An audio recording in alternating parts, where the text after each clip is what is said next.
right? Like I would literally just borrow their belief in me and the words that they would say.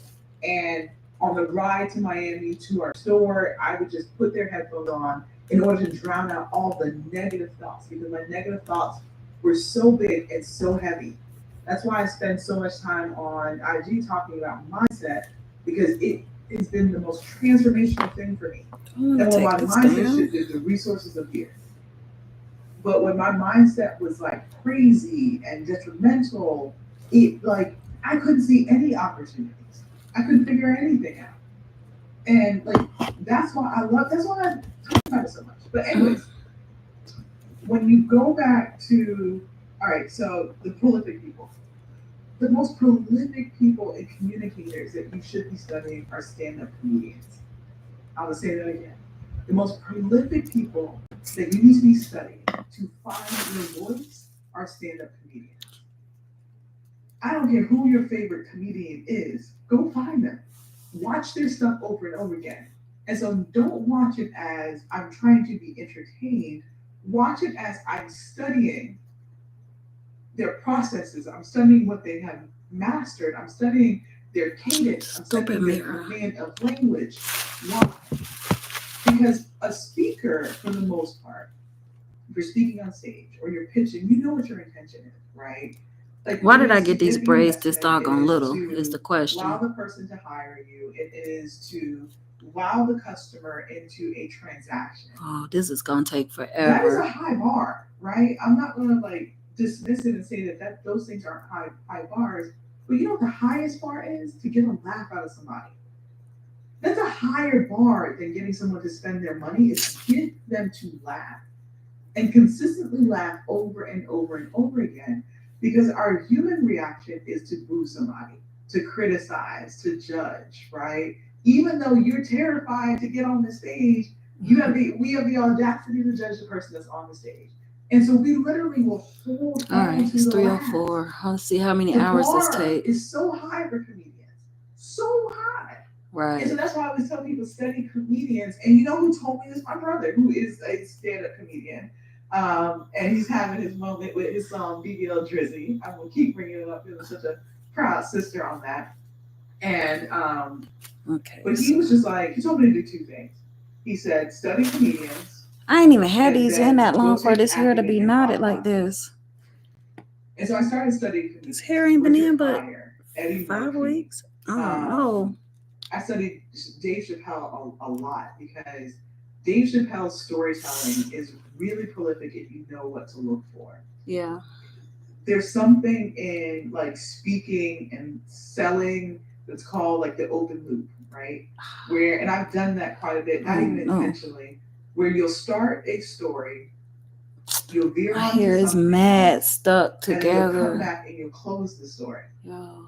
It doing that actually holds on to people's attention because it's like, wait, what? Like you started the story, then you started veering on. There's the art and science to this because I also have friends that will start Oh five my different stories. I'm like, god. yo, go back and complete the action of the first story, right? They don't have a mastery of it. You can develop a mastery of it where you start a story and then you start telling other stories in the middle of that. And Dave Chappelle does a really good job because the stories are complementary and they build upon themselves. But he always starts with a beginning punchline. He doesn't finish it in the beginning. He starts telling like three or four, sometimes five other stories.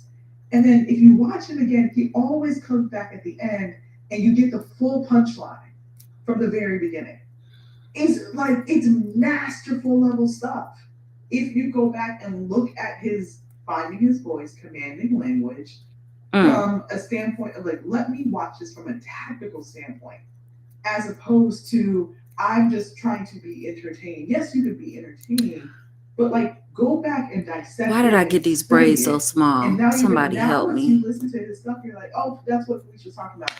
He open loops. He actually does a series of You know open what I loops, didn't but there's bring? always I didn't one bring a big clip, a hair clip. not study, one big topic that he is talking about, and then he tells all these other stories, but he always closes it back up. He starts with the open loop, and you're like, wait, what? He didn't actually finish that point.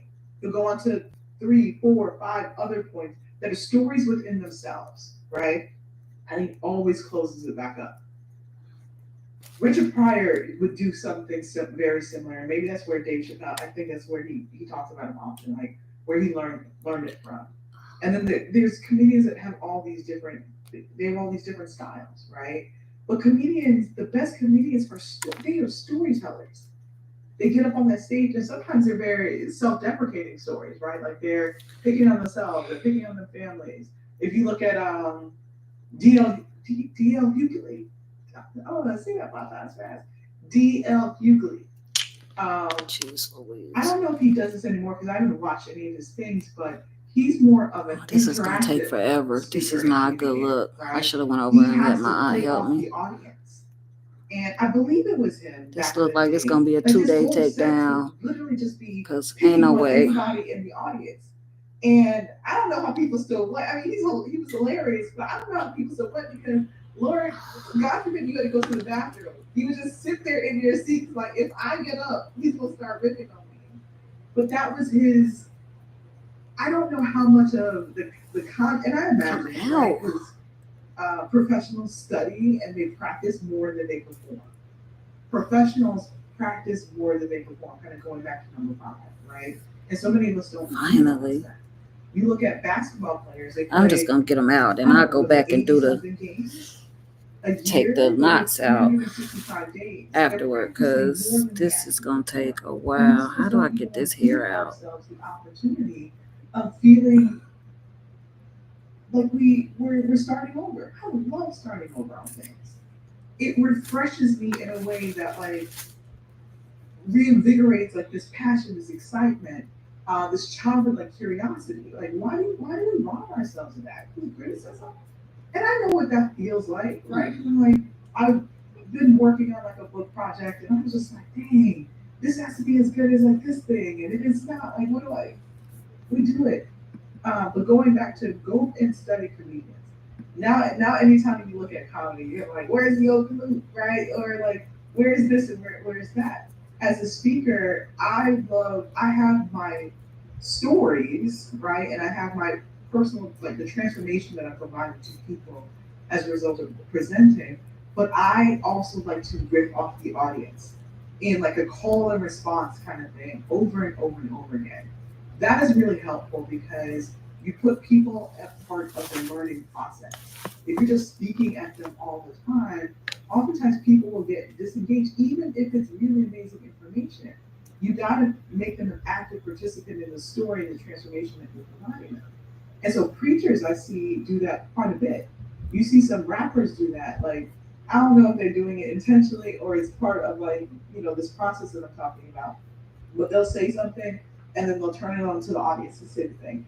They'll rap some more, like, and so like as a fan, you're just like, yeah, man, I'm singing along with this person.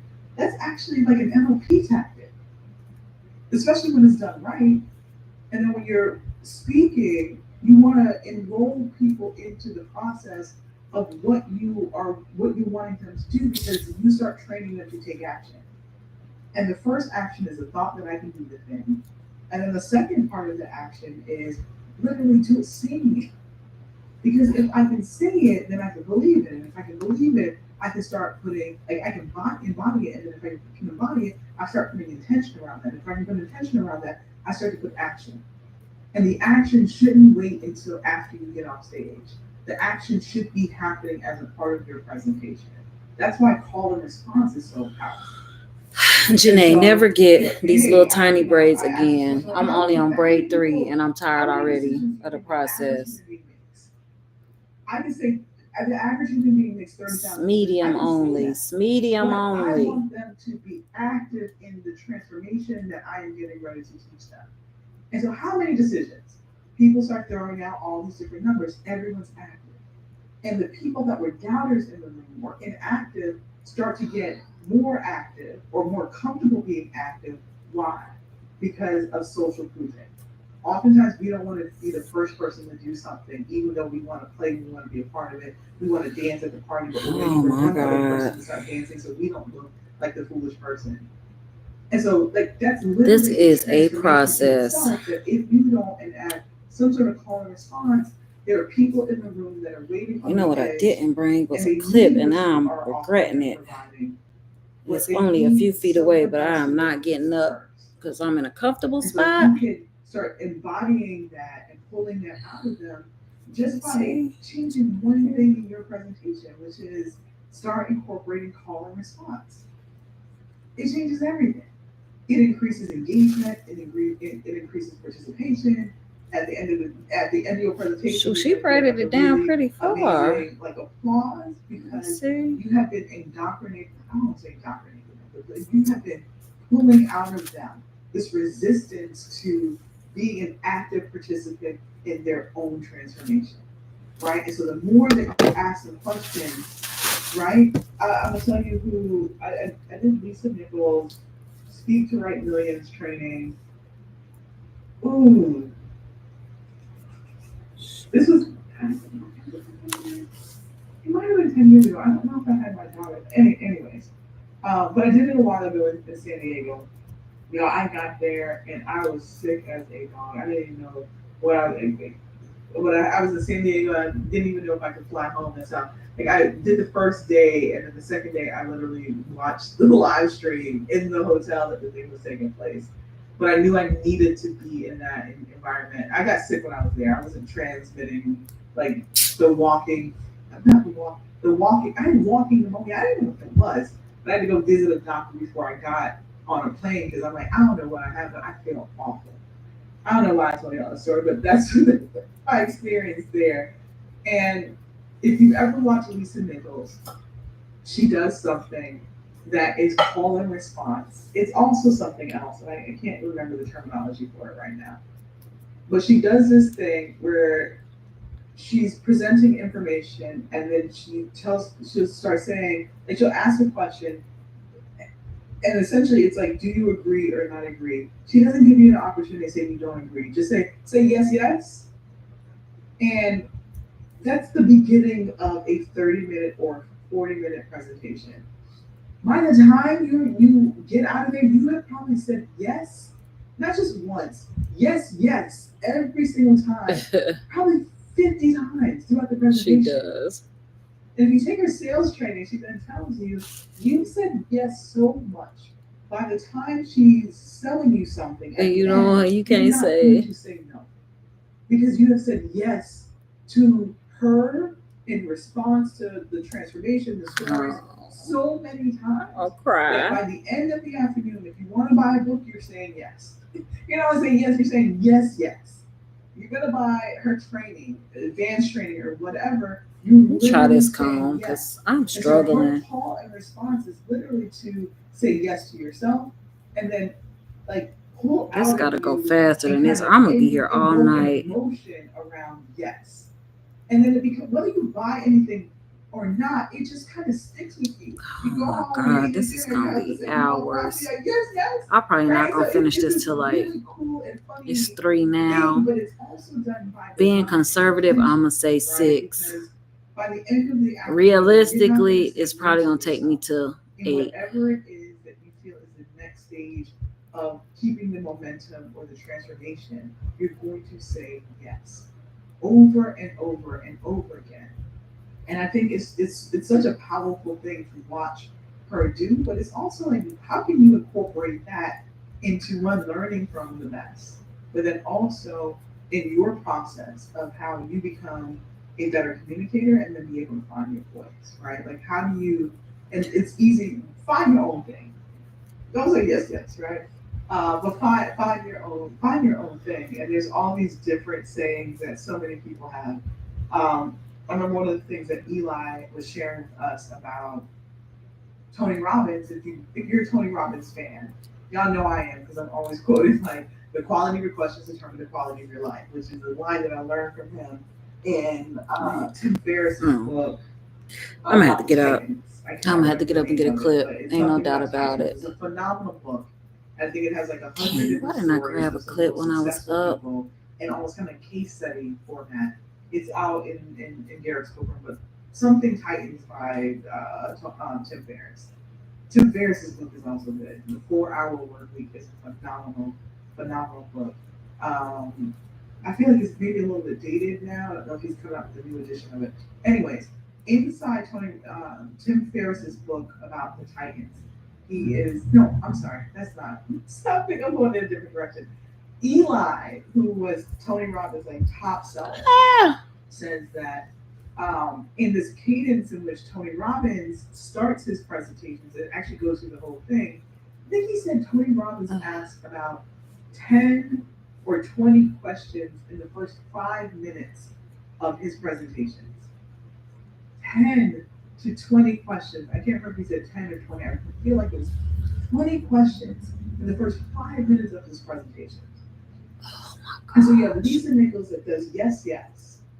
You have Tony Robbins that's asking 20 questions in the first 5 minutes.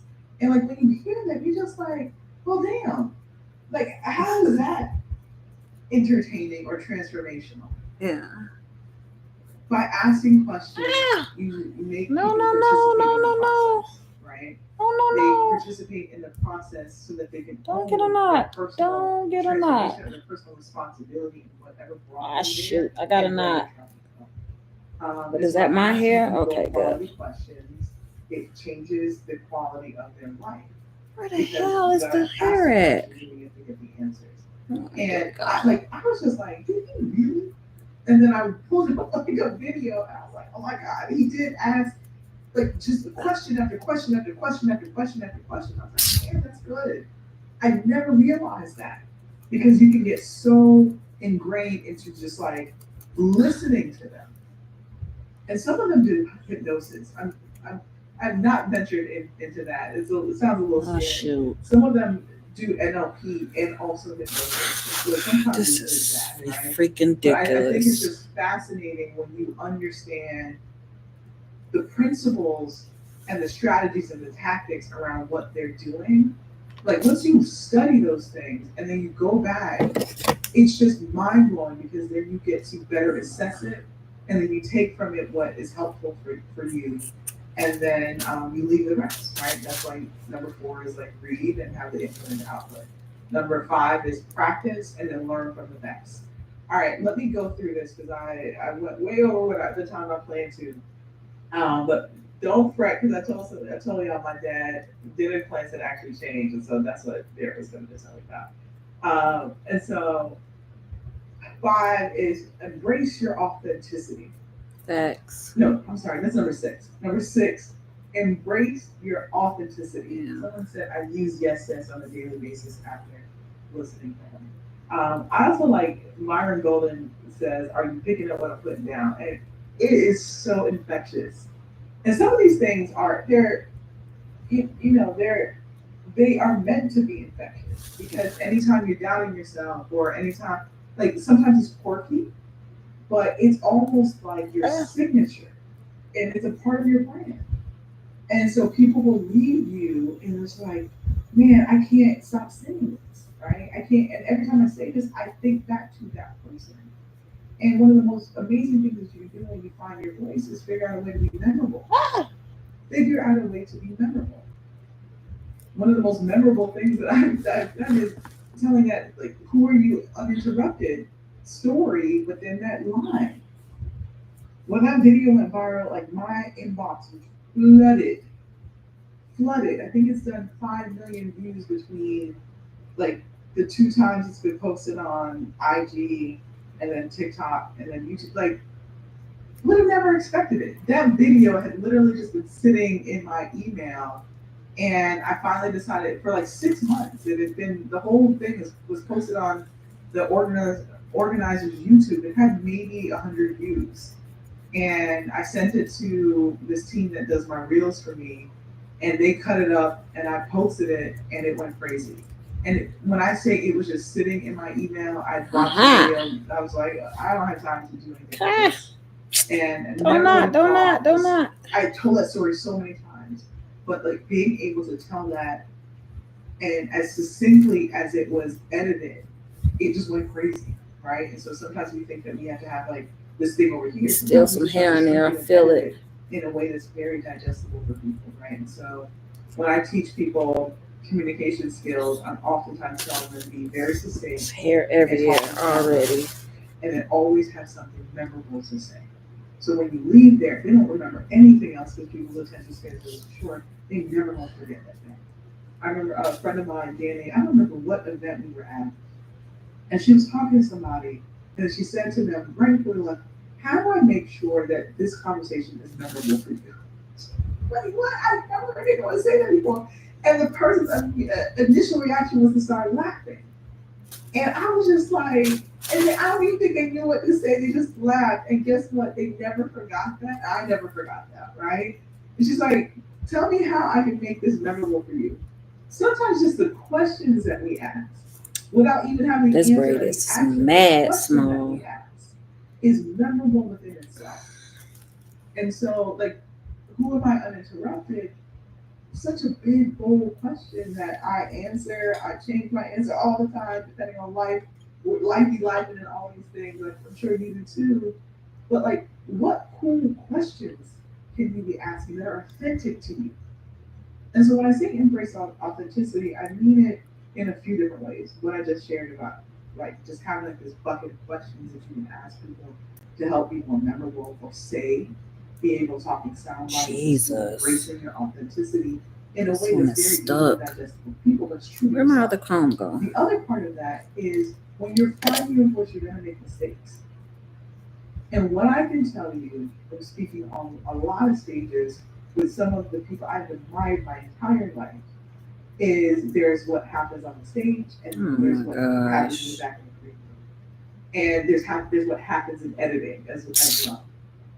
What I mean, what Yo, happens in the green room? I have been in, this thing I is have been mad backstage with some people that tiny. I admire And that this like comb are is pacing back and forth. trash. I was like, dang, man, you're like, you make no mistakes. There's no arms. There's no like, there's nothing in your thoughts.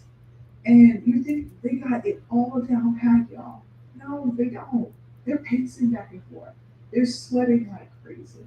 And then they get on that stage and like something just comes over them because it's their gift and it's their genius. And then I've also been in rooms and where the person is just like they're delivering their thing, but maybe I don't know if it was an off day or this is just really how they are. And but when the video came out, the edits, all the things were taken out of, and it's flawless. Yeah. And so sometimes we give ourselves a really hard time, and without realizing that the greats, the people that you admire, make mistakes all the time. Sometimes it's editing, but most times it's just they have something so powerful. You have something so powerful to deliver that you're not delivering it because you're worried about making mistakes. Facts. I still get on stage and say, I think I've said like so many times. It's from my daughter that I picked it up recently and I've been trying to get rid of it. And I pause sometimes. Like, I don't care. The transformation that I'm getting ready to provide is going to change their life. The pitch meeting that I'm in, when I'm telling the story, I know at the other end of that, when I raise the money or seal the partnership, is going to change hundreds of lives. That's all I care about. That's all you should care about, right? Can you work on mastery to get rid of all those things? Sure, you can. But also, you can just be authentic to yourself. If you get on a stage or you get to a meeting and you're nervous, literally say the thing. I'm really nervous right now. Like I'm stumbling over my words. Say it. Call it out. Because if you don't call it out, it consumes all your thoughts. Like, oh my God, like they can like just say it. And literally, I promise you, the minute you release that, you get to come back into your body as your authentic self. Yeah. And it frees you because most times the other person on the other end of you is just like, man, I don't know how they do that thing, right? Or like, man, they're really nervous, but I'm so nervous I can never get on that stage. But I'm on the receiving end of that. I'm gonna just look at them crazy with the side eye because that's all I can do while they fumble. If you fumble, just call it out. When I'm on stage and I stumble over my words, and y'all, I think I've done that twice since I've been stumbling all night. But anyways, but I stumbled over a word, and now y'all are gonna know what I do. But it's probably pretty obvious Oh my too. gosh. I'll be like, man, say that word 5 times fast. That's my thing. And I laugh. They laugh. I laugh about it. They laugh about it, and I keep going. You just call out the thing. Yeah. Like, oh man, like, I mentioned pen, and it's shoots the pencil, like, say pencil 5 times fast. And that's it. And you just keep going. So you find your thing that works for you, and however you want to call out the mistake, and then you just keep going. Or like if Oh my my PowerPoint doesn't gosh. work, I'm like, then the techie can't figure out this tech problem. It's literally me being my authentic self. No, the techie can't figure this out. We're gonna figure this out together, right? Being masterful and prepared is like you can always go in a different direction with it, but call out the thing so that you can release it and come back into your body and still use your voice. Like speak, no matter if your voice is trembling or shaking, get the thing out of there. The biggest fear that the majority of people have is public These braids are speaking. so little. Over, like, I don't remember the study, I will find it, okay? But people talk about this all the time, right? Like the biggest, I think one of the studies even said people fear, majority of people fear public speaking more than they fear death. Like, y'all, listen to that. People fear using their voice in support of the transformation for themselves and others over dying. That's not okay. That's crazy. But that fear of it, and it has nothing to do with what they have to say. It has everything to do with the judgment and eyes that are staring back at them. And who they believe they That do are. not have the courage to stand up, even with their voice shaking and the paper rattling, even with the quirks and the mistakes and the ums. You get up on that stage and you do it anyways because all you have to do is count. 80% of the people in this room are terrified to do what I do. Whew. But if I can help them Okay, be less where we at? terrified by doing what I do, and by calling out that I'm nervous, you say that, I promise you, the 80% of that room kind of do like collective like, and they take a deep breath Oh and they man. say, Oh no, well, I done messed up. I will not judge them on any of this stuff anymore because they literally just call it out. Come on, don't tangle, don't tear my hair They're out. nervous, but they're up there anyway. Come on. They're terrified. They're up there anyway. I'm tearing some, but You are up there oh anyway. shit, it's Do gonna the- tear do it the out. thing, I'm because stuck most at this people point. in this world are terrified to do what you do. Freaking A. Terrified. Got a All right, knot. so that's embracing. That is number 6. Excuse me.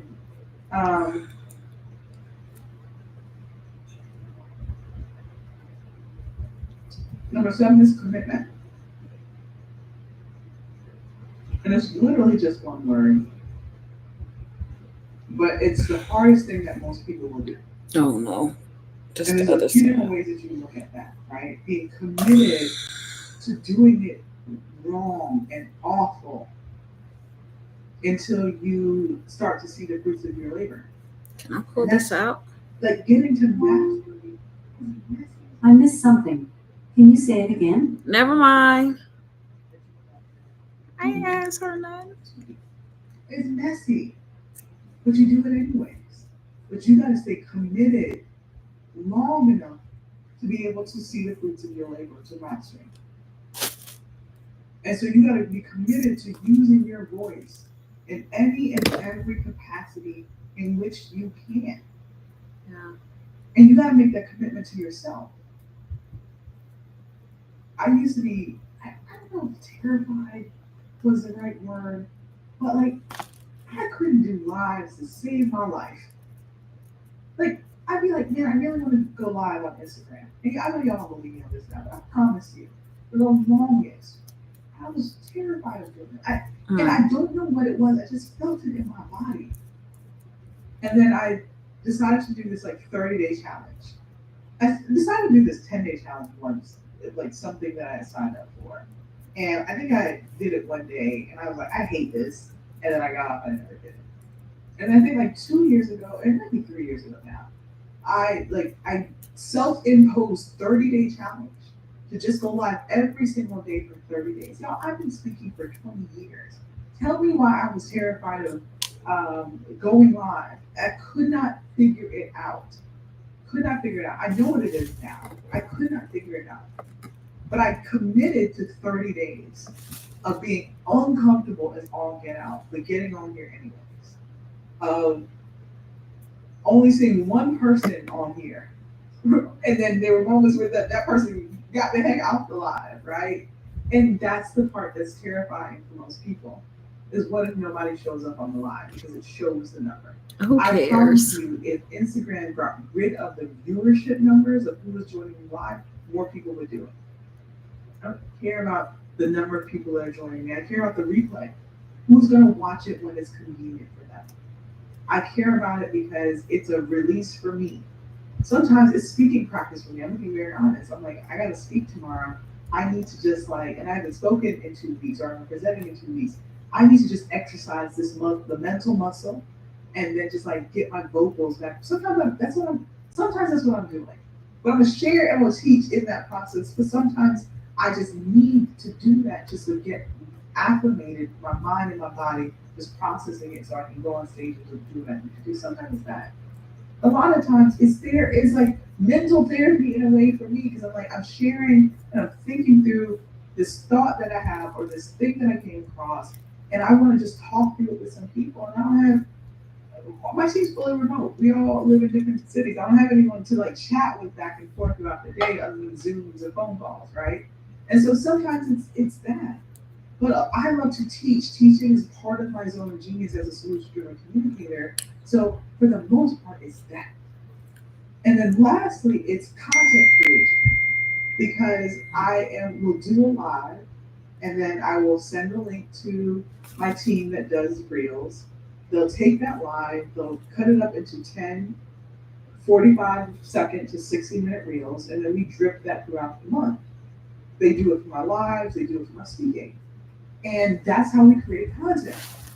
And now I just getting ready to hire someone that's gonna take those videos and then create some carousels, right? But that's what we do, that's what the process is. And it serves multiple capacities, right? Or multiple utilities, but that is what it is. So it's teaching and sharing. It's definitely community building as well. It allows me to process information and thoughts and cool things that I would like to talk about. It's teaching. Sometimes it's selling, right? I may have a program coming up, or we had the Black Admission Applications disclosed last week with record amazing numbers, right? I have I done messed up. I got a bad knot. Saturday. It is absolutely stuck. Sometimes it's those things. And then the rest of it is hey, this is amazing content. Oh man, I'm gonna have to tear it. It's stuck. My IG live.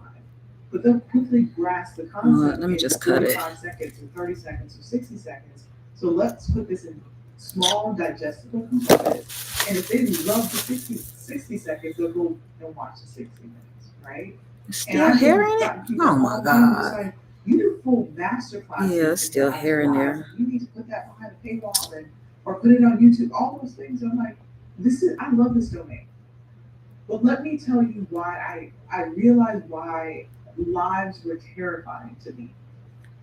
As someone who's been speaking for 20 years, I like the interaction. Remember when I was talking about D.L. Hughley? His form of comedy is my form of can't get this hair out. I would say maybe it's about really stuck. 50 to 60% of it is I will never do this one again. Interaction with someone I'm talking to.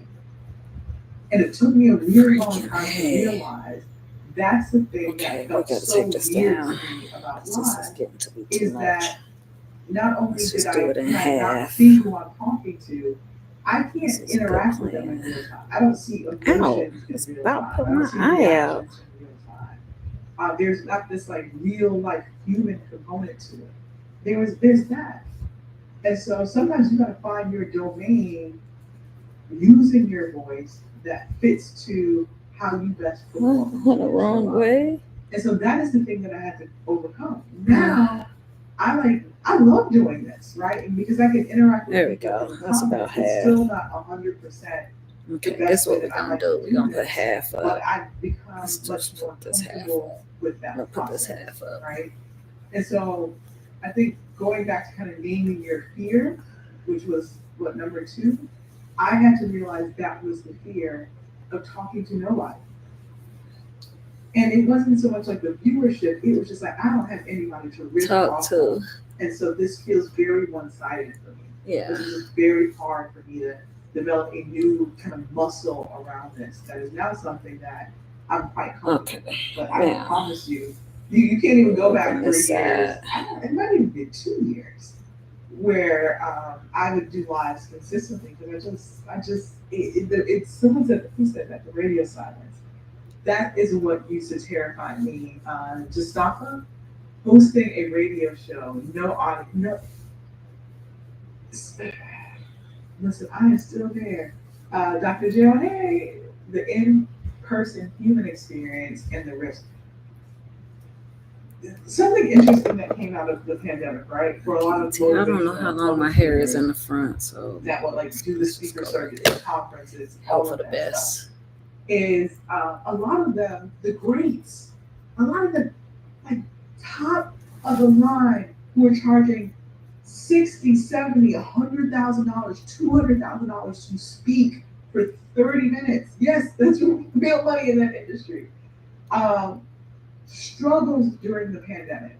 Struggled, like their businesses struggled, but they struggled personally because they are audience, 2-way, 3-way, one to masses type of speakers. And they struggled because in Zooms, they no longer had that. They struggled. It was really hard. I saw some of my favorite people in virtual conferences completely bomb. And then some of them were old school. So you can activate the chat, and there's all these really cool ways to activate the chat. But like they couldn't like figure the thing out and activate the chat and like all these things.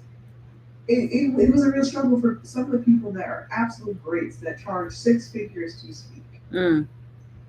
Like one of my favorite speakers, I saw this person absolutely bomb. And I was just like, what is, my mind was so boggled because I'm like, this isn't like this person. Ever.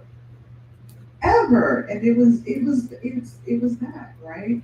And then in other instances, I saw some people just that were not great speakers, but became very amazing virtual entertainers. And that was really refreshing to kind of see that rise up as a result of that. They knew how to use the technology. They knew how to make it very interactive. The content was okay, but they knew how to entertain people that were in like Zoom purgatory, and now like Zooms all day with their, with whatever they were doing with work, and they had to sit through a full day conference. You had to figure out and develop new muscles around that.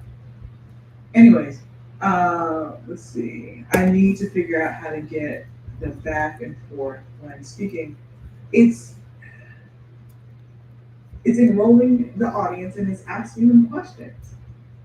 But it is something that you have to work on, right? And so I have it baked in when I present. And sometimes I forget to do it.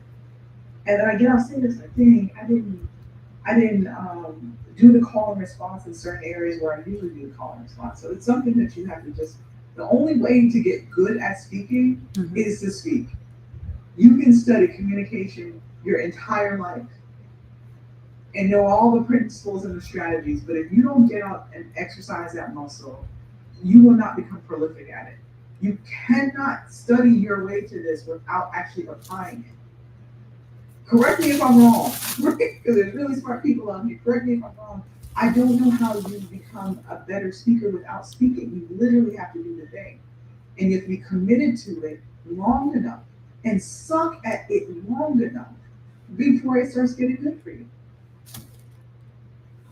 I sucked at like speaking, and then I sucked at teaching, and then I would take the sucky parts and work on them or get rid of them. Now, getting these knots out, I don't know. Platform, Probably gonna have to put conditioner on them. And then I would work that style, and then I had to change the audience that I spoke to, right? And over again. Keep in mind, I gotta go to Chipotle at some point today. I used to speak at elementary schools all the time because I love speaking.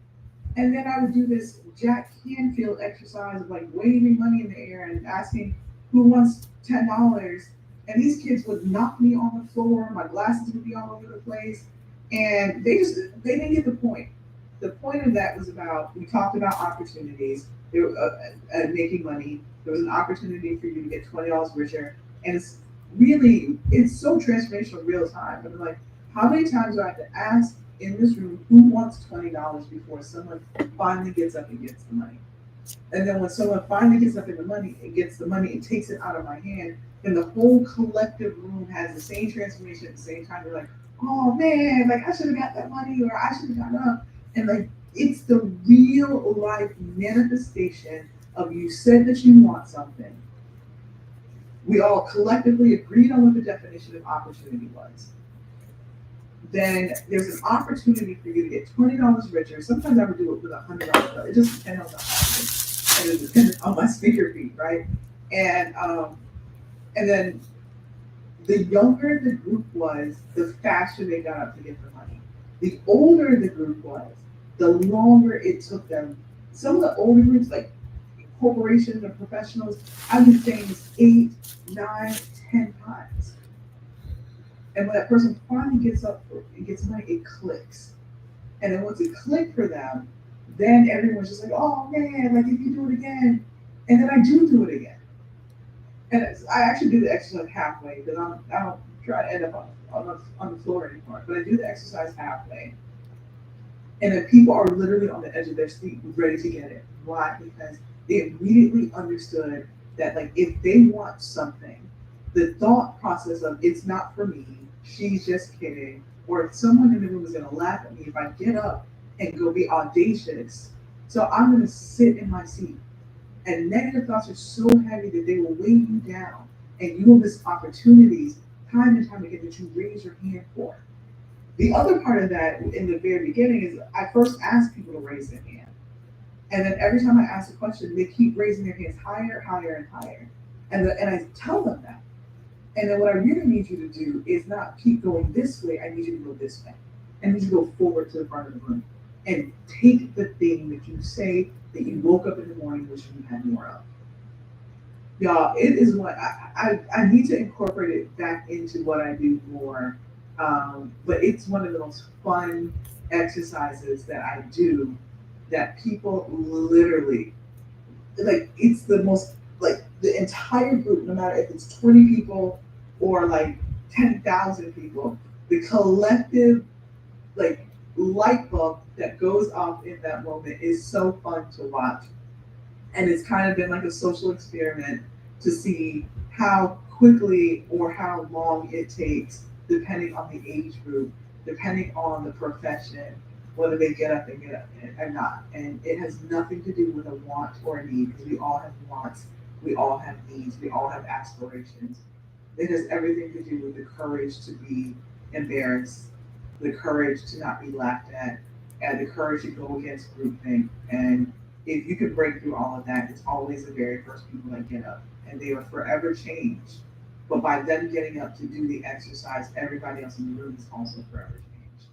And so you can say that with your words, or you can literally show people that with activity. And really cool activity where it literally everyone participates in the process without standing up, dancing, and doing all this exercise. And those are helpful for a lot of people, but for me, I use that exercise quite a bit. I use that exercise quite a bit if the introduction for me was really crazy and not that great. If the speaker before me was really boring. If I feel for whatever reason that the audience isn't really like clicking to what I'm teaching, I will do that just to kind of like invigorate the audience and kind of bring them back to centering on the message. All right, and then the last part of this, finding your voice, is being very clear on what opportunities you want created as a result of using your voice. That is like the last part of that, right? And so, do I want to become a more prolific speaker or communicator because I need to raise capital for my business? Very real. Lost it. I interface with entrepreneurs all the time that like, I lost the this is a really braid. cool product, but you're not the right person to do this. You don't have the skill set to do this. There's so much fear in your voice that it's channeling something completely different. It's not channeling trust. And if you're raising money, you have to command and communicate trust, especially if you're someone of color, right? It's just a real reality. Don't Of it. not. You It's have to gonna not. command, you have to have a body physiology that invokes trust. And so much of that is a command of language, right? Are you advocating for someone or a certain cause? You got to know what Just opportunities not here. are great as a result of that.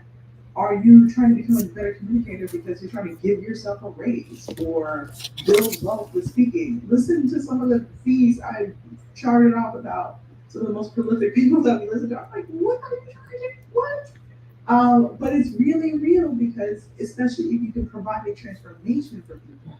So, are you raising money? Are you selling your, you're trying to get more users into your app? Are you, um, trying to pay for your vacations? Are you building wealth? Are you trying to retire someone? You're trying to retire yourself.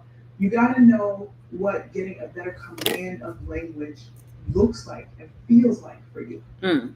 So that you know your why that's centered around it. It's not always about you're trying to build a speaking business. That's fantastic. That's great. I've done that. I teach that in Monetize Your Genius, right? And I've taught people how to use speaking fees to raise money for their startup so that you literally become your own VC. How to have a better command of language is to advocate for yourself better about the things that you want to be able to better promote your brand, whether it's your personal brand, whether it's a company that you're building, whether it's a company that you're working for. Being able to be a better communicator catapults you like ever before into whatever opportunity is because you've named what the opportunity is. You've named it. That's your zone of opportunity that comes after identifying what your zone of genius is.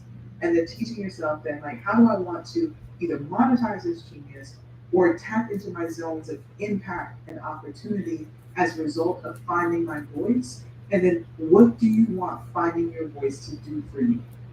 You have to know what that is. Like, I cannot stress that enough. Because otherwise, why are you doing it? You have to know. It can't just be like, man, I just want to, I don't know. I want to sing, like, whatever it is. Like, if it's this frivolous thing, don't go down that path. Go do something else. But if you are finding your voice, that means you want to use your voice. Why do you want to use your voice? And what do you want it to do for you financially? What do you want it to do from an impact standpoint? Like, how it's going to impact your community to make it better? And then what activity, what kind of life do you want to live as a result of finding your voice? And those are the things that you have to map out first. Oh my God. She is me. I just kicked the door. I was like, what's going on? Someone said that. Who is that? Really, Jess? You have to believe that you absolutely have to believe that you can do it, right? She just jumped. That's me all day. Twin.hie. Oh my God, please repeat that. I don't know what I just said. I said a lot. We've been on this for a while. What I'm going to do is I'm going to save this so that you have it. If you are interested in learning more about Oh Lord, this, I got a mess happening how to better here. command language, how to be more prolific, I'm teaching my Monetize Your Genius 2-day training. It's this Saturday, because I know it's Memorial Day, so it's not Saturday and Sunday. It's this Saturday, May 25th, and it is also June 1st. Like, we lock in for a few hours on both of those Saturdays.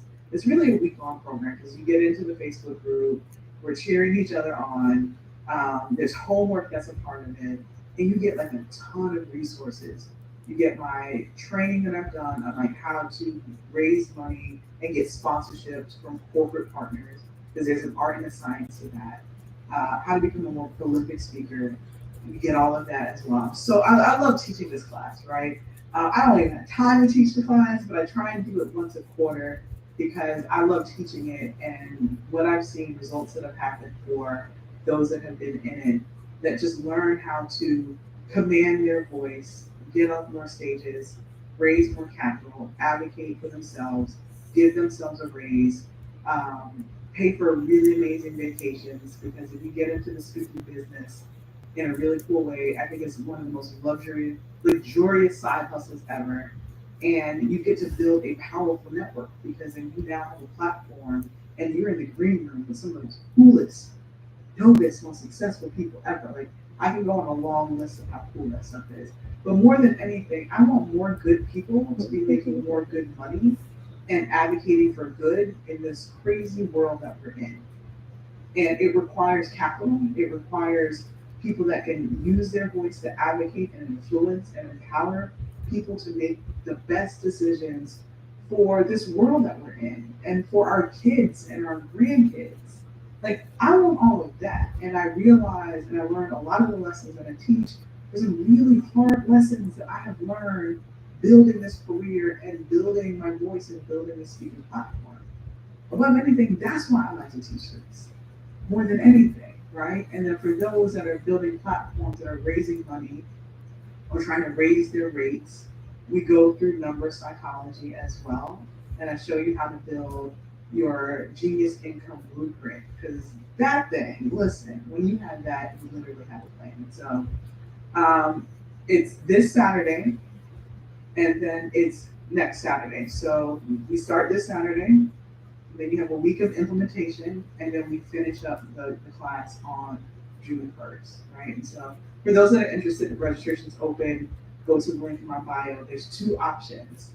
I recommend getting the VIP, and you'll see why, because that's where you get all the bonuses. You get a physical copy of Genius Jam. You get like all dope trainings that are in there. Like, you get a ton of stuff. But at minimum, I've also kept the option. It's still in there. I feel it. And you don't get to get on the Zoom and actually ask me questions. So the VIP, we get an hour each day where you get to ask any questions that you have of me. We go through that. But there's a very affordable option, just so that the resources can be shared with anyone and everyone. And you still get to watch the two trainings and be a part of the Facebook group, but you don't get any of the recordings and any of the bonus resources. That's the difference between the two, right? And sometimes I get messages like, why are you charging for this? And I was just like, well, the transformation is in the transaction. And so many times you get a lot of free resources that are not that good. Mm-hmm. There's a lot of useful, unnecessary and useless information that's put out into the world. Mm-hmm. But the bigger part of that, and something that I teach in that training, is that the transformation that most people will have as a result of working with you or seeing with you is in the transaction itself. Because if you don't have the money to afford something, but you know it is the transformation that you need, going out and figuring out how to move things around, how to make the money to be able to pay for the thing, is showing the person that they have an ability to transform their lives and solve their own problems. And we rob people of that by giving them things completely for free. Yeah. And that doesn't mean that everything needs to have a cost, but you got to have skin in the game for where you were trying to go. And so that's why I have the two price points in there, because I'm like, there's a transformation in the training. Like, there's a transformation in the transaction of saying, I know that I need this thing. I don't have the ability to get it, but guess what? I'm going to figure it out. And once you enact this thing for people where they can figure this one thing out and get the thing that they need, you are forever changed. Now, nothing is an obstacle for you. You go back and say, I figured it out that time. I will figure it out again. And I know this because I remember Derek and I were in this program, and I've been part of a lot of fellowships, a lot of programs that were usually paid for by someone else, or I made it through to the top finals of something. The program was free. Yeah. That was a transformation within itself. But I never actually come out of pocket to pay for something. I went through this small training. Did I cut my hair? And then the person was offered this bigger match. I cut my hair. And the price tag. Definitely cut my hair. You want to stop? I thought this was a short piece. The translation. Wait, maybe I like didn't. 1 to 88. Like, what Maybe I didn't. I think this is still the braiding hair. And I slept on it. I thought about it. I slept on it. Oh man, did I? This is more money than I. Oh, okay, good. No, it is a short piece. And what Yeah, it's a short piece. Okay, I didn't cut my hair. And what kept coming to mind Because I was like, maybe I can find something cheaper. Was that it's going to take me longer to get where I was trying to go. First of all, And every road led back to this that. is not the road that I'm And on. the process of like making an offer for something, right? Or Oh, did I get them all moving out things on that around. road? Like No, that got one back process of here. saying, I needed this. Hate thing. doing these ones in the Like, back. To me, that even like Okay, let's thinking do back to this. and the training and the program were amazing for 2 years, absolutely amazing. But I always hark back to like that week or 2 weeks. I think it was always almost 2 weeks of moving things around in order to pay a substantial deposit to be a part of that mastermind program. And that ability to solve that problem. And that deposit was $30,000. Oh, Jesus. Not 30K. Not Crazy. 30,000, sis. And even when we sent the payment over, I was like, what the heck did we just do? 30K for the deposit? So what was the course? Jesus. Forever changed me that there's no problem that I cannot solve and figure out, especially if it's something that needs to be paid for. 30. And so the program was amazing, but like going through that process, it like mentally completely changed me. And that's what made me fully understand that oftentimes the transformation personally That's is wild. literally in the transaction. And so when I'm coaching or advising social entrepreneurs or just really amazing people that are leaving corporate America and trying to monetize like what they've learned being in a corporate career for 10, 20, 30, 40 years, ascending in that and now wanting to do their own thing. Speaking, coaching, advising, consulting, whatever it is, launching a startup. That is also the mental hurdle that they have. You said the deposit was 30. And helping them understand that you rob people of this experience of figuring things out for themselves if they don't go through that process themselves. And so I just wanted to share that with y'all because it was so eye-opening for me. Whether you join Monetize Your Genius or not, like understand that nugget, that the transformation is in the transaction itself. Because it just forces you to, if you want it bad enough, to use a muscle to figure the thing out. And once you figure something out for the first time, you now know that you have the power to figure any and everything out that ever comes in your way that is trying to swallow you whole by using your voice, using your creativity, and using your ingenuity. So, all right, y'all, I gotta go. I will save this, although it's rather long. Dr. Gerald, we must pay Black women. Amen. So I'm going to say that again. Thank you for who posted that. The transformation is literally in the transaction. Parents, not heirs. It's a fair exchange for money is an energy exchange. Information is an energy exchange. Conflating time, because you can go through YouTube videos for anything what you want.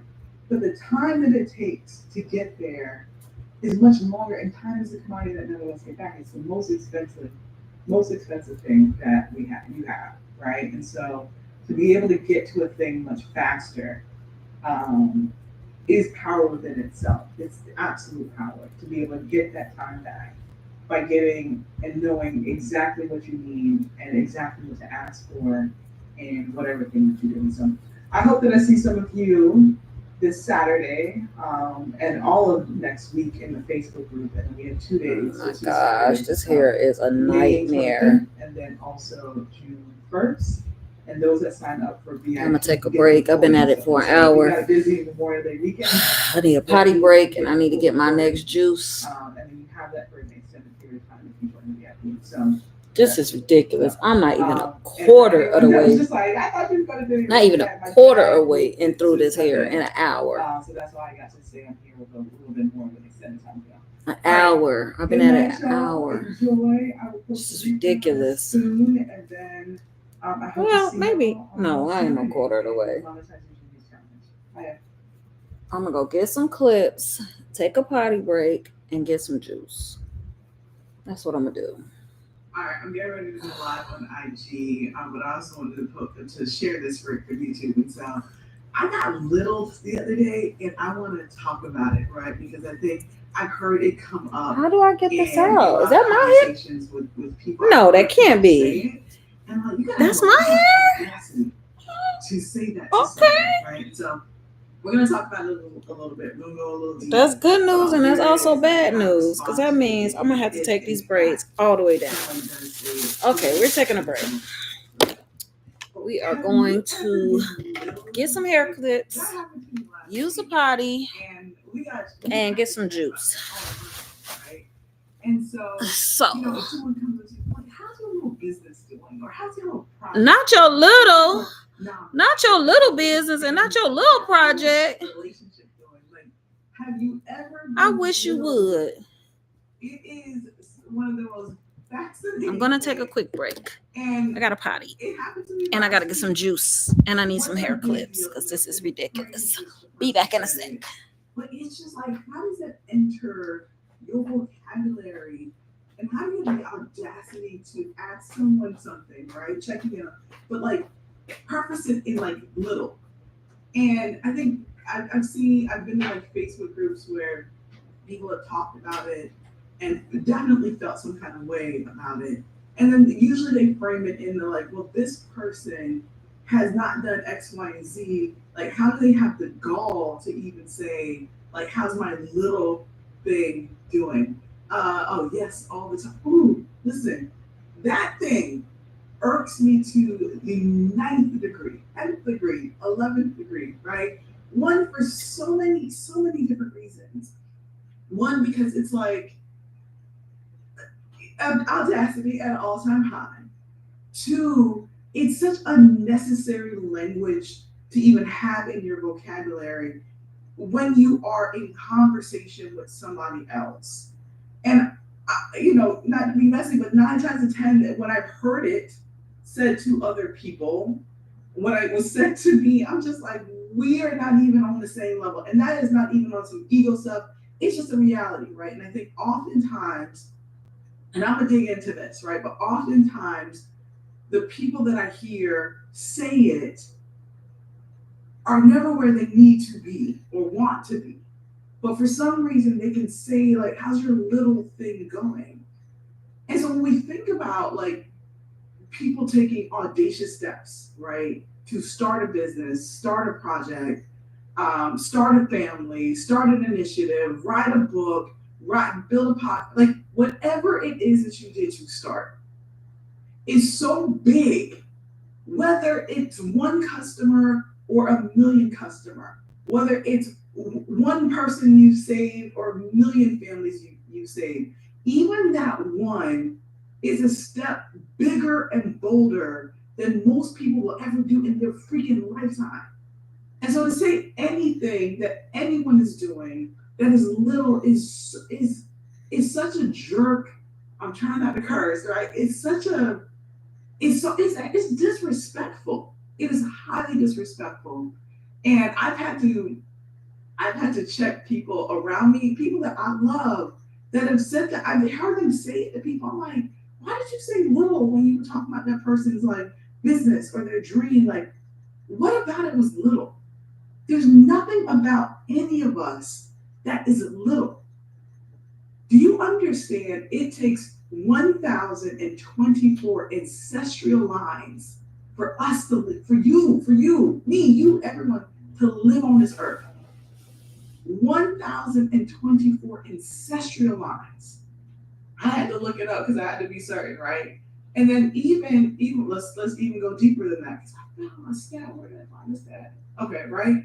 Like, even for you as an individual, even if you're not working on a project, you've not climbed the corporate ladder, it takes 2 parents, 4 grandparents, 8 great-grandparents, 16 great-great-grandparents, 32 great-great-great-grandparents, 64 great-great-great-great-grandparents for you to be alive. There's nothing small or insignificant or little from that. For us to be on the receiving end of someone talking about, how's your little thing doing? I don't need to have this energy on a Monday, but I was telling Derek about the incident that happened last week, and he was just like, why is that bothering you? I'm like, it's bothering me because if the person or persons has the gall to say it to you once, they say it all the time. And some of us have the mental fortitude to just like brush it off and ignore it. And for some of us, in the season that you're in the day that you're in the moment that you're in, you literally could be teetering on making a decision to quit what you're doing. And this person who doesn't even have have the, I don't know what I'm trying to say, I don't know what I'm trying to say, doesn't even have it to say that to you, says that to you. Because I've been there, right? It's like you teetering on the edge of like quitting, throwing it all in, right? Or making a decision. And it's that one thing that someone says to you that just kind of takes you over the edge. They may not even realize how big it is, but it's big to you in that moment because you're teetering on making a decision or not. And there's so many other instances from that, right? But it's just, it boggles my mind the way people hate without even realizing they're hating, right? And like these things always leave clues because people do not act incongruent with what their beliefs are. And sometimes they're projecting that onto you. Most times they're projecting it onto you, how they really feel about themselves. But at the same time, like as human beings that have a command, We need a new comb. That have a command of language, you say what you say, and you mean what you mean in that moment. And it bothers me. Oh no! How's your Oh, little here the one. Oh, I have another So let's comb. think about it a little bit more, right? Because that comb ain't gonna get it. Over here, right? I wrote that down. So there are 7.8 billion people. 7.8 billion people. 150,000 people leave this earth every single day, and people do it. There's nothing little about like that stat or those scenarios or those chances. New combs. You And I left the damn clips. Hustling in the way that you hustle, grinding in the way that you grind, sacrificing in the way that you All right, sacrifice. let's try this out. There's people around you that don't do that. Don't live full out. Don't play full out. And their sole day responsibility and their words is much are more to comfortable. belittle what you got going on. And yes, you can put blinders on and you can ignore them and all of those things, but at some point it sometimes seeps into the fabric of who you are, whether you realize it or not. And it's not about it is about how we receive this, but that is not even the conversation. It's literally Okay, maybe we are a quarter of the way through. Like who hurt you? Who disappointed you? What didn't work for you to go to someone who is building something much bigger than themselves. Stand by. Much bigger than themselves. I left and for you, the mouth. Because language is I left the scissors and my hair bag. You may not even Yeah, yeah.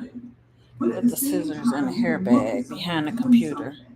And like break and my water. Got my juice. That's a choice.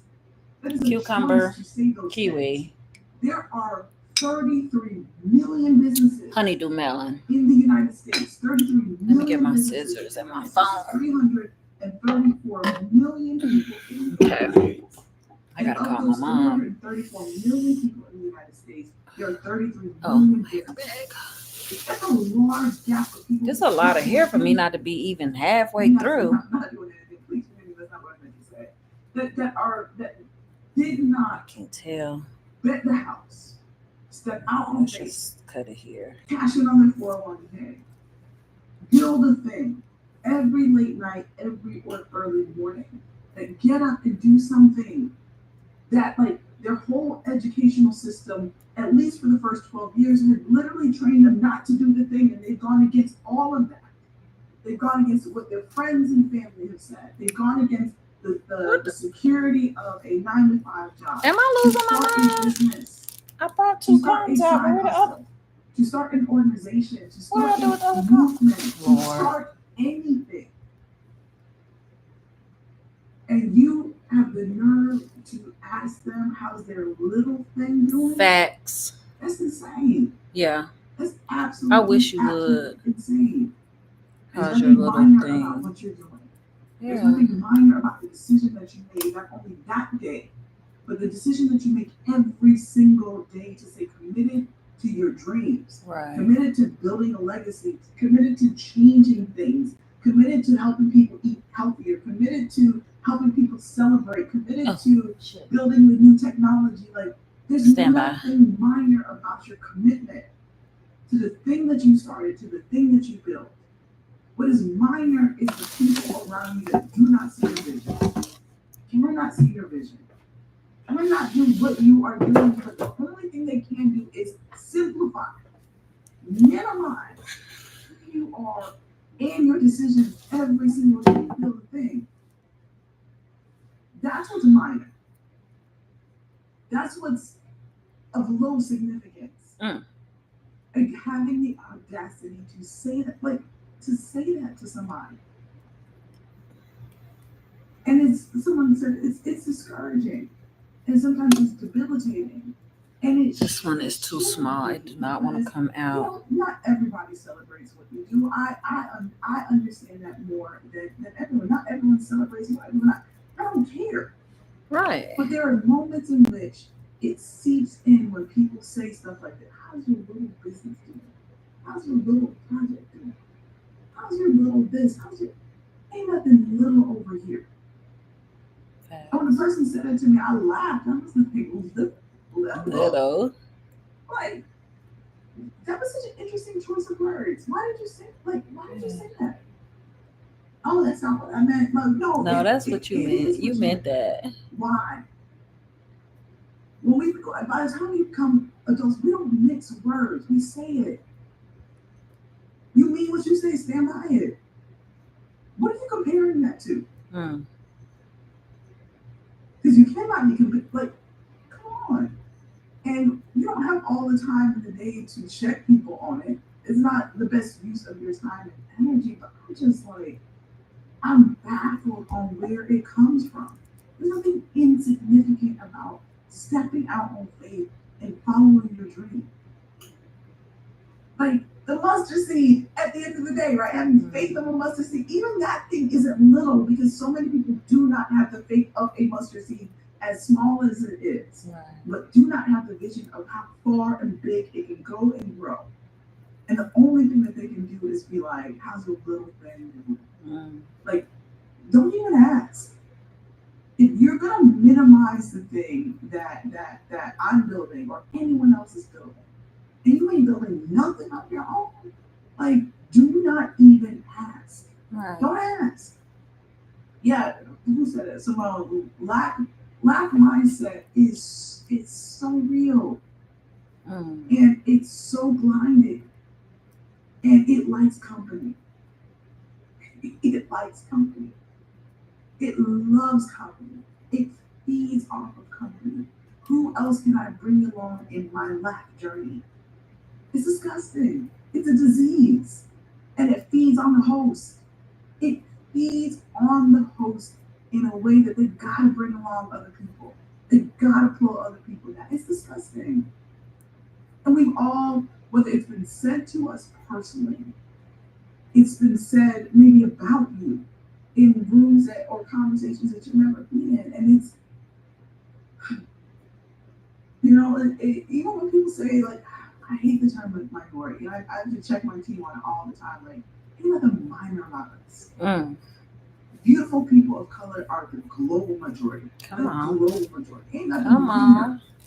And so that's why I don't want to keep us little, in the minority. It's minority this, or it's the small.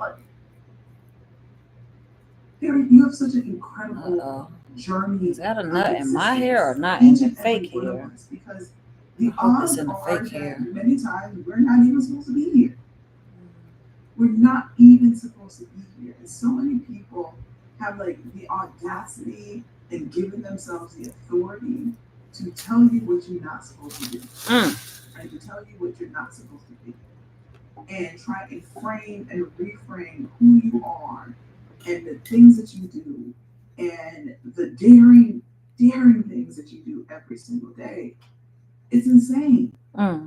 It's absolutely insane. All right, let me get back to some comments because I know I probably touched the nerve of some people because it just is crazy, right? Y'all, there are 500, listen, I'm going to go to biology thing, right? 500 million sperm cells go floating out during, and so the odds are 1 to 500. Like, you survive that, and someone is telling you that you little. Like, come on. Yeah, let's right? be for real. Even when I have I tell the story to my daughter all the time. Like, she's 10 now, and I tell the story from time to time, and I try not to do it too much because I don't want to frame her existence. But I was just like, babe, you were one of the smallest people on this earth when you were when you were born, and they told us that you were not going to make it because of that. Wow. And you literally defied every single odd. Oh no, this is a travesty. All the odds. You defied all of them. I done messed up. Being born one of the smallest people on this earth. Come on. And I don't know if she fully grasped that, but I fully grasped that. Wow. Right? Because there was nothing small about her, her want and heart to survive even when she was 1.4 pounds. Wow. And we all start small as far as infants, but you grow to be freaking amazing human beings. Amazing human beings that defy your individual and collective odds every single day. But I always quote Myron. I just got off the mastermind call on every other Monday that I do with him, and he always talks about disruption follows your best intention. And if you do not realize that, you will quit in the middle of your assignment. Ooh, I quote that thing so much I might as well have it tattooed on me. Disruption. Wait, where's my remote? You woke up today. Hold on, I gotta hear that again. Mondays, like most of us all do, with mighty goals. What did she say? Disruption? What? Meetings, pitch meetings, products, services. Hold on, run that back. I quote that thing so much I might as well have it tattooed on me. Hold on, I missed that. I just got off the mastermind Okay, call let's see on what every you other said. Monday that I do with him, and he always talks about disruption follows your best intention. Disruption follows your best intention. I quote that thing so much I might as well have it tattooed on me because I say it so much because it. And puts if you so don't many realize things this, in you will perspective. quit in the middle of your You assignment. woke up Hold today. on, pause. On Mondays, like most of us all do, with mighty goals that you need to accomplish. Phone calls, meetings, pitch meetings, products, services, whatever contract, whatever you had to do. And someone along this journey of this week that you have set out to conquer any and everything that you're getting ready to do will say something to belittle you. Excuse me, will say something that just drops a nugget of doubt into who you are and what you built. And if nothing else from this is a reminder that they do not matter. Their words to you do not matter. You literally must stay the course because they are a disruption along the pathway to your intention. And if you let it seep into the fabric and fiber of who you are, you will be derailed off your track and you will never get back on. It could be something big. It could be something like the size of a rice. Is it called a rice kernel? What is it? A rice. What is it called? Kernel? It can be literally as insignificant as that. A grain of rice. I had that conversation with my husband about it. It was insignificant. When I say it was, but it was just when someone says something, I was just like, why did you use that choice of word in this moment with me? What about this? Or what about that made you say that thing? And if you're not careful, you'll internalize it as you. And no, it has nothing to do with you. It has everything to do with that person. Yeah. But I'm also a firm believer everything happens for a reason. And when things get crazy and feel chaotic, what I always ask God is what are you trying to teach me in this moment? because every single interaction is a lesson. You know, when you're driving and like someone, a homeless person, right, walks across your path, and you can go on about your day. There's no interaction or anything like that. But it's also sometimes stop you like, why did that person walk across my path in this specific moment at this specific like I'm always asking that question because it all turns into something, right? Going back to even like our ancestors and the odds in which we are actually put on this earth, right? Um, you know, two parents to four grandparents to eight great grandparents to 16 great great grandparents to 32 great great great grandparents to 64 great great great great great grandparents.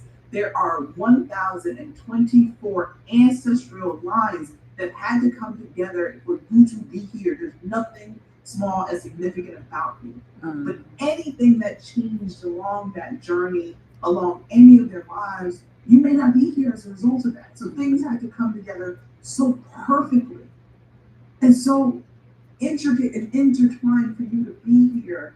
To then somebody sit in your face and talk about how's your little project going. Yeah. Get the fuck out of here. I'm trying not to curse, but nothing else is saying like that. Like, get out of my face. Right. Don't even answer that question. Yeah, just keep it Literally just moving. look at them and walk away because they are not deserving of any of your time. Because time is the biggest commodity, most expensive commodity that none of us get Come on back. now. I have no time to waste Oh, on I'm you. stuck. You have no time to waste on them. You got things to do. You got big things going on. I don't have time for little people, little conversation, just little. In 2023, when like so many things are going crazy that you gotta hold yourself and your things together, like a vice grip, I know it's crazy. All right, reminds me of that quote by Theodore. Hey, simply events design. Hey, by Theodore Roosevelt. Man in the arena. If you're not fighting down here in the arena, please keep it to yourself. Yes. Brand says something like that. Yes. If you are not fighting down here in the arena, keep it to yourself. Time and consideration. I don't know. I didn't chop that up, but y'all know. Yes. Yes. Logana, yes. Ain't nothing. There's nothing minor about you. Nothing. Keeping the example of what greatness is. Thank you. Simone sets trends. Is that trends that is small? Hey. Thank you. I wish I had hair to come to you. Thank you for showing up on this line of pouring interest. I appreciate you. It has been on my heart, weirdly on my heart. And I was just like, I just want to chat through that a little bit because I just don't think people fully understand. Like, I'm always trying to give people grace. I don't think people fully understand the power of words sometimes, right? Like I always talk about my guidance counselor in high school. I was a C student, I was a horrible student. Telling me that I'd never make it to a college or university. Wow. And there's so many times I've been on stages where I've said, according to my guidance counselor, I'm not even supposed to be here with you. Wow. And for so many of us, so according to most of our doubters, we're not supposed to be here, but you're here. Yes, the power of words have a way of debilitating you, and they also have a way of energizing you and setting out on a path to prove that person wrong. And I'm also I'm mindful of that because that was me in high school. I was like, let's prove this woman wrong. She don't know me other than what she sees on the computer, and she does not know me. And I set out on a path to prove her wrong. But at some point, the path had to move or the journey had to move from proving her wrong to proving it to myself that I had it, and I always had it, right? Like the energy, the tenacity, to know how to figure this thing out that I felt was gonna swallow me whole or define who I was going to be for the rest of my life, because that's what that person was trying to do. Because her outlook on life was so limited that she could not see the vision that I had for myself much bigger than that moment or what was staring back on her on the computer screen. And so many of us are in those situations, right? Like, I don't need anybody else to believe the vision as long as I believe the vision. Thanks. And God believes the vision, and knowing that I am the vessel in which that thing is going to happen. Yeah. And as long as you can hold on to that, like you are good. Mm-hmm. You are good. But the reality is some other people do need to see the vision. And if that person cannot see the vision that's staring in front of you, that's trying to little your shit, go find somebody else who does. And you go borrow the belief in other people that see the thing. Sometimes when you don't see it, but when you see it, you go find the circle, the tribe, the people, the city, the state, the country that believes in your vision as big as you do. Because there's nothing little about you. There's nothing little about your audacity. There's nothing little about your vision. There's nothing little about your resources, even when you don't fully feel it, but you feel it. You know, when you've been in that situation, like, man, I can't fully wrap my head around it, but I feel it. Oh man, I'm stuck I feel again. like in my bones, this is the right thing for me to do. This is the right thing for me to build. This is the right person for me to be. This is the right person to bring on. And if it's not, like, you gotta make some changes. What you will not do, and I will not allow you to do, and y'all don't allow me to do it, is to let anybody like rain on your parade because they don't have a parade. Y'all, no. Where did you come from? Go. Oh What no. you cannot do is stay here because we don't have that. We don't do those kind of Black conversations. mindset. We don't use that kind Oh of shoot, language. I got another knot. Because it don't serve me. Man, And I'm it gonna have to definitely cut don't it because serve it's, you. it's And so oh, the real it came out. reality is like, why do you feel comfortable saying those words? Oh my gosh, I think we're about a quarter of the way now.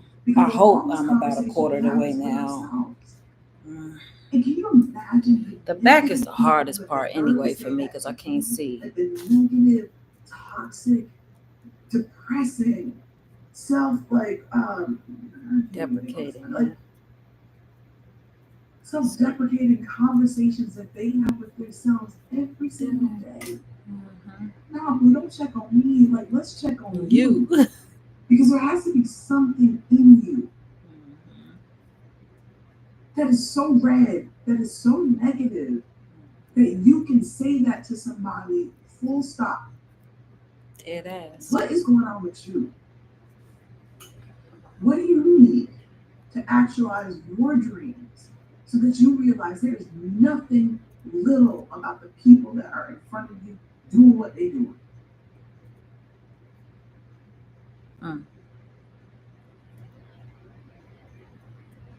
Like, people don't see you through, what's the saying go? People don't see you through their eyes. They see you through your eyes.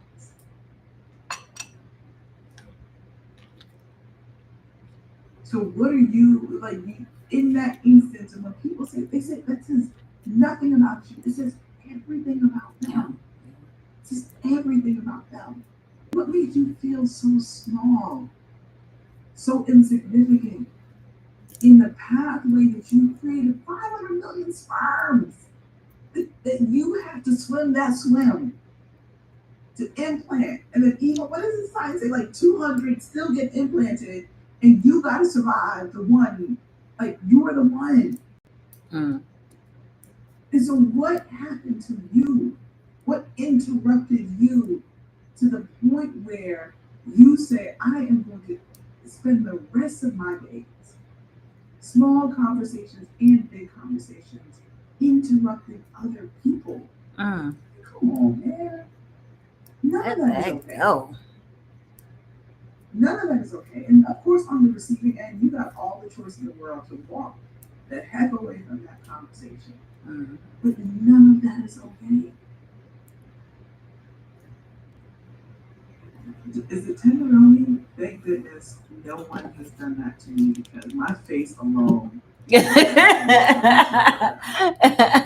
Right. I gotta jump because I got to run my clock.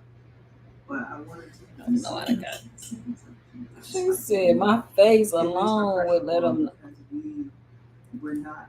There's nothing little or insignificant about any of us, and yes, it's highly, highly disrespectful. And people, even when people don't say like little or use the air quotes or any of that, there's other things that they say. Yeah, it's the tone. I remember for the first, who said this to me? Like coming on as the CEO of Black Ambition, maybe like 6 months in or a year in, and someone's just like, "Are you still at that?" I'm like, "Am I still at it?" I've only been here like. Why are you asking me that in the way that you asked? That's not what I meant. No, that's exactly what came out of your mouth. Yeah, you meant that. So people say it in all kinds of different instances. Yeah. But when they really like little, that drives me over the edge. Right? Yeah, it's just like, no, why are you projecting thing. that on You me? still got your little clothing boutique. Anyways, I'm not gonna go there. All right, imagine if it's your own family that does. Oh, it's worse when it's worse when it's your it's the worst. It's bad either way. But when it's your bad either way. family, Like, whether it's Jesus, your family like that's the or a first friend people are supposed to. or a colleague, You know what? That is not my hair. How is that still in there? They say a lot in Hold one on. word. They say a lot because you have We a choice. still You got do a not have the preference usurper. if you choose to. And so, But what where are is your it thoughts? stuck at? It's like it's just Where is this? It's small-minded people, but it's hurt people. Yeah. Because what hurt people hurt people. Yeah. And that's not just in a family or relationship sense. That's in vision sense as people, well. Period. I don't see the vision, and Oh so my the easiest thing God. I for me got this is knot to all the way to the minimize top of my who you are hair. and what you're doing, so that This we is can a be on the same problem. impressive, ain't going nowhere, ain't doing nothing level Oh together. my God, Janae. Because misery loves company. Speak Brooklyn nerd. It's happened to me, and I almost quit because of. Listen, running a business, stepping out on faith, doing something that no one else around you is doing is so hard. It's rewarding. Oh my God, this knot is so high up. It's no saving it. Suffer through until we figure out. It's no saving it. This is a wrap. Because it's just there's something there where you have like this uncontrollable. Okay, this feels like about a quarter of the way there. I feel like I got another braid in here somewhere though. Weird dichotomy of all these emotions and feelings, but so many times you're literally teetering on the edge. This is just half the battle. I still gotta. And I feel like every single day there's some sort of version of that where you're constantly looking for validation, and not like applause validation, but like that transaction that yes, it's working. You're constantly looking for little moments of validation every single day that this is the right choice that you made. Mostly because there's a big, gigantic machine of like people and systems and information that are telling you this isn't the thing that you should do. You should go get a job. You should do nothing. So that they can sell you the pill, the thing to like combat that feeling, that emotion. Like there's so many things that fight against you when you follow your dreams that you do not need the people around you to be it. There have been so many times along my entire career where I've been teetering on like, man, this is like, why is this so difficult? Like this shouldn't be this difficult. Like I can go on and do something else, or like go on and do that. Like you're always teetering. And I have those stories for days, right? My dad talking me off the edge when we launched, Derek and I launched Feverish, and things weren't going well in the first 2 years. And I'm just like, I got these job offers. I can go on and sell cheese, and it would require like not sell cheese, but market cheese. For Potomac cheese, I got a really great job offer at the time. And those are the disruptions, right? That will the disruptions that will knock you off your intentions. It's not always bad things. Sometimes it's really great things that will knock you off the pathway to what you know your vision is. And if you stay the course, you will reap rewards that are far bigger than whatever that offer is. I could not see that at the time, but my dad could see it. And he was just like, if you take this break, you're not coming back to your company. And I just could not see it because I'm like, I can't pay myself anywhere near the salary right now. Derek can pay himself anywhere near the salary. And this is just like a 6-month contract. Like I can go do this. And it was like close to 6 feet. Like, and that's why you need good people around you. And at that time, our business was really small. Warehouse in Little Haiti. I think maybe 2 carts and like a truck. And like every sign was to quit. Wow. And maybe if someone littled me that day, I would have literally quit because I'm like, I got another option that can I won't have to suffer through what we're suffering through financially. Mm. And that's why you need good people around you, because my dad told me, and he wasn't like rah rah, like go continue to do your things. Like he gave me a dose of reality. Like if you take this break, you're not coming back. You're not. I know you're not going to come back. Wow. Because the alternative is better than the suffering that you are experiencing right now. But trust the process. He's like, go out and sell some more popsicles. You got carts. Like he's like, you got options. Yeah. You can sit and suffer mentally of thinking about all the problems, or you can look and say, I got ways to make money with this business. It may not be working in this instance, but it's working in this instance. And sometimes you don't need to be coddled. You need people to give you back a dose of reality that pushes you to have forward momentum. Oh my gosh, come on. As opposed to little. Anyways, I gotta get out of here. But I hate that IG doesn't let you save the comments, because I always want to go back and read the comments and I had someone say that to me I should start from the bottom. You have time for those kind of people, right? I need to hear this. I've been feeling discouraged. Do not feel discouraged. Go back and watch this again if you need to. Come on, sis, teach us the true meaning of what it means to show up for yourself every single day. Yeah. Every single day. It's debilitating. It's so specific. It is what it was literally what it meant. Literally what it meant. Lack mindset is real. Mm-hmm. All right, you're giving me life. Your lives are so important, so timely. Yeah, so true. That should be motivation. Watch my little business turn into an empire. It's it. I'm like, I will not give them that, because I don't need negative to turn into positive motivation for me. I need positive to stay positive. Mm-hmm. I need positive to stay positive. I'm tired of doing that Jedi mind trick. And it works to a certain extent, because some of us just are emotion fueled human beings, where we sometimes need people to doubt us, so that it reinforces the belief that we have in ourselves. It kind of gives us I get that. I have been there more times. I don't want to do that anymore. If you are not on this train in the most positive way possible, and if I am also not committed to you, I gotta be committed to you. Look, there's a two-way street to that, because it's gonna cancel each other out and you don't move forward. And so no, I'm not using anyone's negative energy as fuel. And I have been there even recently in the past 2 years. I'm not doing that. I'm not trying to prove you wrong. Get away. Get away. Get away. I don't have time to. That is such wasted energy, because it's framed in the negative, and you are going here. And so the energy you take to prove someone wrong knocks you off your platform or whatever you're building. It knocks you off, because you change your focus to be about this individual person and proving them wrong, and trying to show them who you are. No, go show the world who you are. The world that actually believes in you. Yeah. It's twice, 3 times, 4 times as hard to shift your energy to prove someone wrong that does not believe within you. And they never believe in you, no matter how hard you work, and you end up working 2, 3, 4, 5 times hard. Take the path of least resistance. There are people that are rooting for you that cannot show up until you show up in the pocket of who you are, so that they get excited, motivated, and inspired to do their thing. Leave that person where they're at. Y'all can clearly say I was speaking from experience on some craziness that has happened over the years. But all right.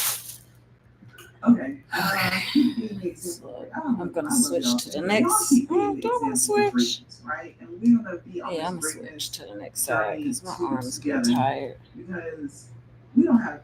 Someone said rice grain. That's what a grain of rice. She circle back to that. Grain of rice all this time. All right, y'all. I'm gonna jump off. I come from a family of 11, and I've watched my parents make ends meet with very little. It's my very reason why I've started my movement. Big family, big movement. I need big family, big movement. Yes, big family, big movement. It's such a great reminder as I teeter. Please don't teeter on the side and lean on the side of the best decision that you should make moving forward. You do not let any little people, little you, with Right. their little vision anymore. And so, can we talk about the flip side? Having words that build you up with people expecting you to do great things, but you haven't materialized these visions yet. Give yourself grace and time. Every day you can commit back into what you need to do and have transparent conversations with people and ask for help. Mm-hmm. Ask for help. Ask for help. Right? And so, Wait a minute. I had a playlist going. What happened? I know you lying. Hold on. what has been helpful for me to pitching to major brands like Visa and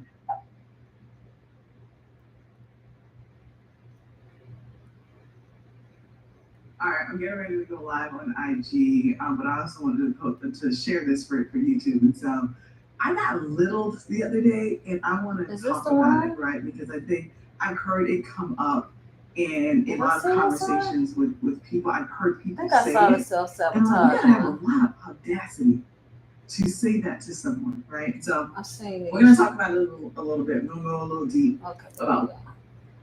All right, so these are the 9 questions that you should be asking yourself the last 6 months of the year to make sure that your intention that you set at the beginning of the year. I hope she got enough videos because I got at least 2 more hours of this. Let me actually call my mom real quick. Pause. Right? Pause, Felicia. Check on my mom real quick.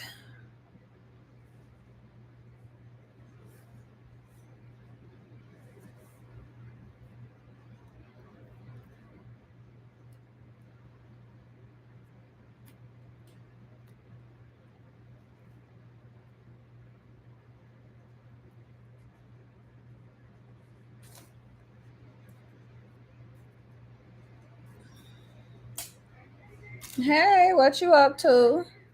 I'm good. What you up to? What are you up to?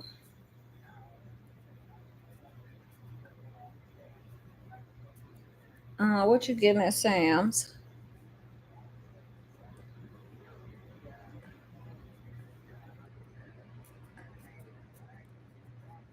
You mean at Chick-fil-A, not Chipotle?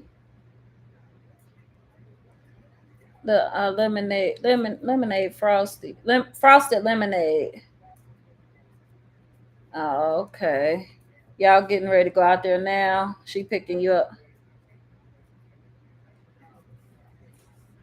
You oh, okay. You talked to Lane. Oh, Button what? Button was asleep.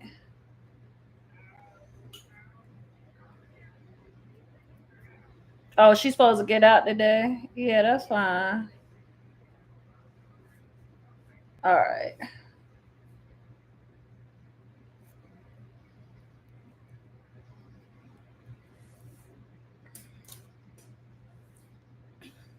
You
All right, I'm back. That was a long phone call.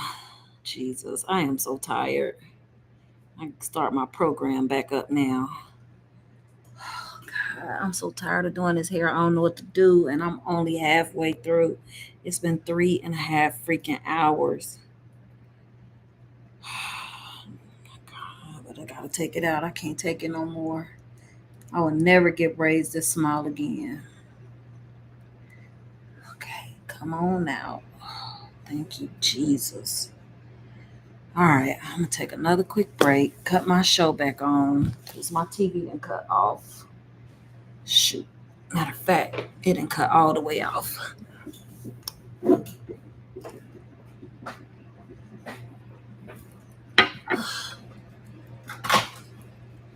Oh, man.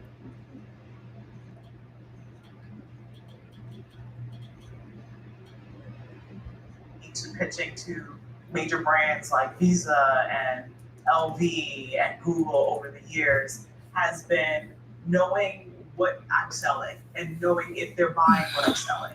And the only way that you can do that is like doing some research ahead of time and then literally asking them the question. And so one of my most important questions that I ask them is, what does success look like to you at the end of a partnership? It's a question that they don't usually get asked, so it's not canned, not media trained. You'll get the most honest answer possible. And they'll tell you what success looks like.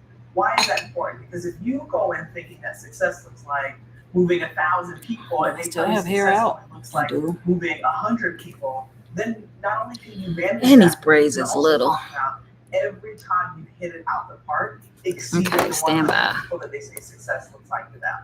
It also makes sure that you are pitching directly what they need in what you can also. This is not what I was watching. Hold on. Stand by. Right thing. You're saying the right things, but it's the wrong connection to the needs or the problems that are keeping that person up at night. Oftentimes people say, give me your elevator pitch. You never have to do an elevator pitch.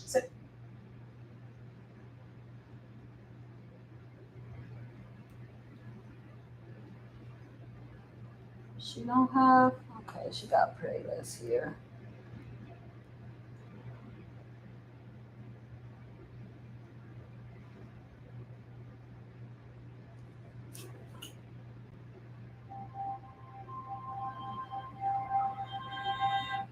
No, this ain't it.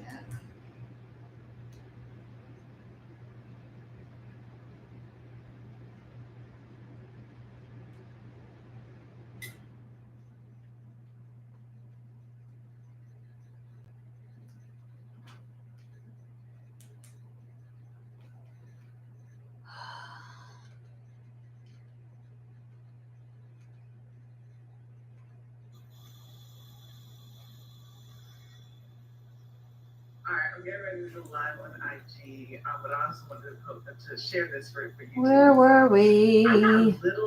Where were we? About it, right? Because I think I've heard it come up in this conversations with people. I saw that. Say it, and I'm like, you gotta have a lot of audacity. Let's see.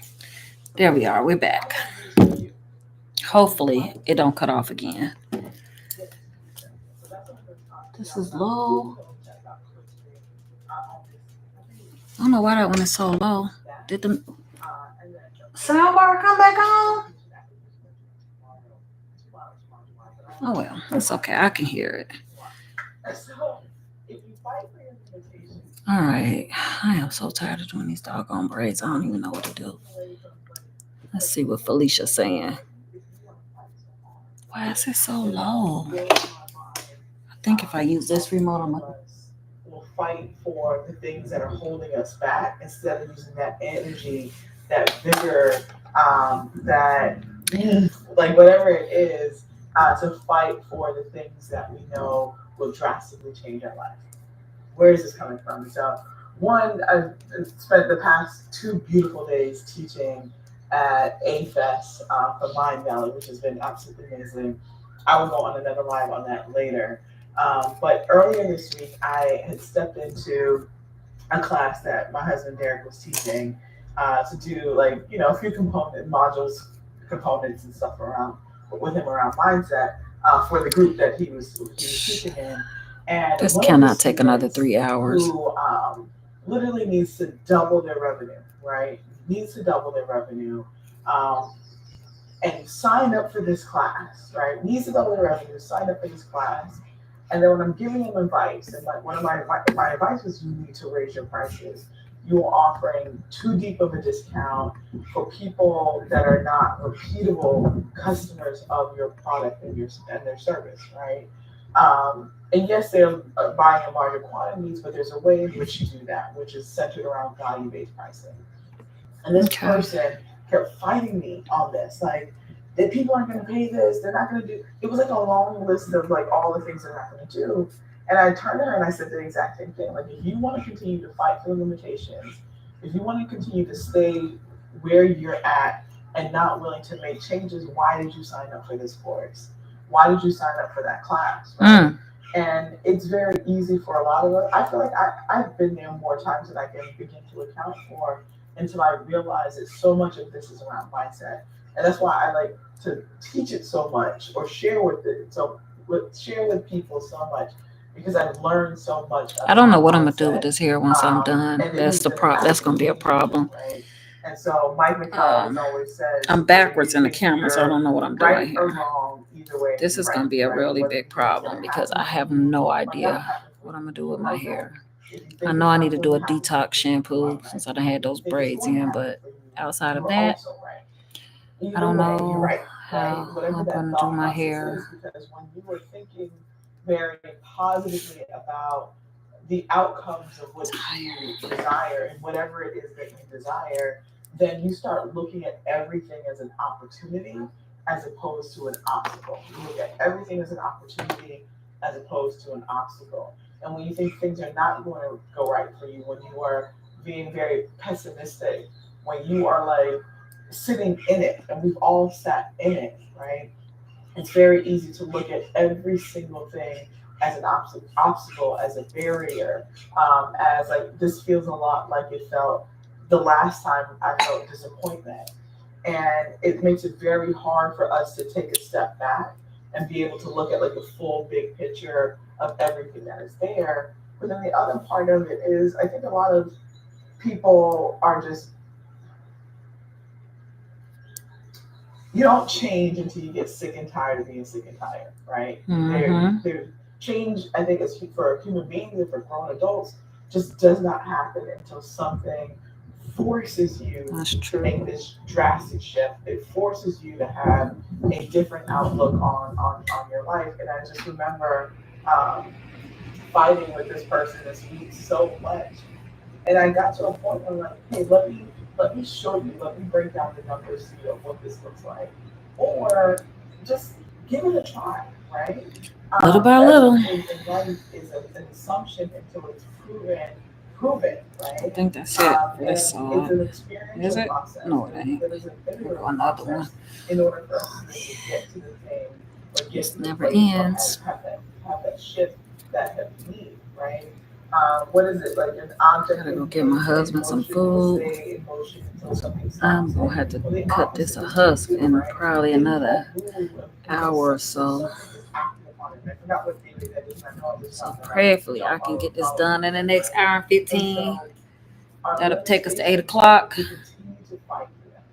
And it's weird because sometimes our limitations or our limited beliefs. I said I was gonna be done optimistically at 6. We're almost at 7. I'm gonna cry. What is it left to keep from crying? Or paralyzing us, right? To the point where we could not move. Let me pay attention. Get these gems she dropping. And then we hold on to that of like, all right, now I know what my shit is, right? Now I know what this quicksand is that's holding me down. I just need to know that, like, I know that it exists in my mind. I know that this is the reason this is happening to me. And if we're not careful, we hold it as not fun. And I'm gonna give you a prime example, and then I saw some comments, right? And so, imposter syndrome. This piece is in the way. For the life of oh, that's my hair, Lord. I was getting ready to cut that.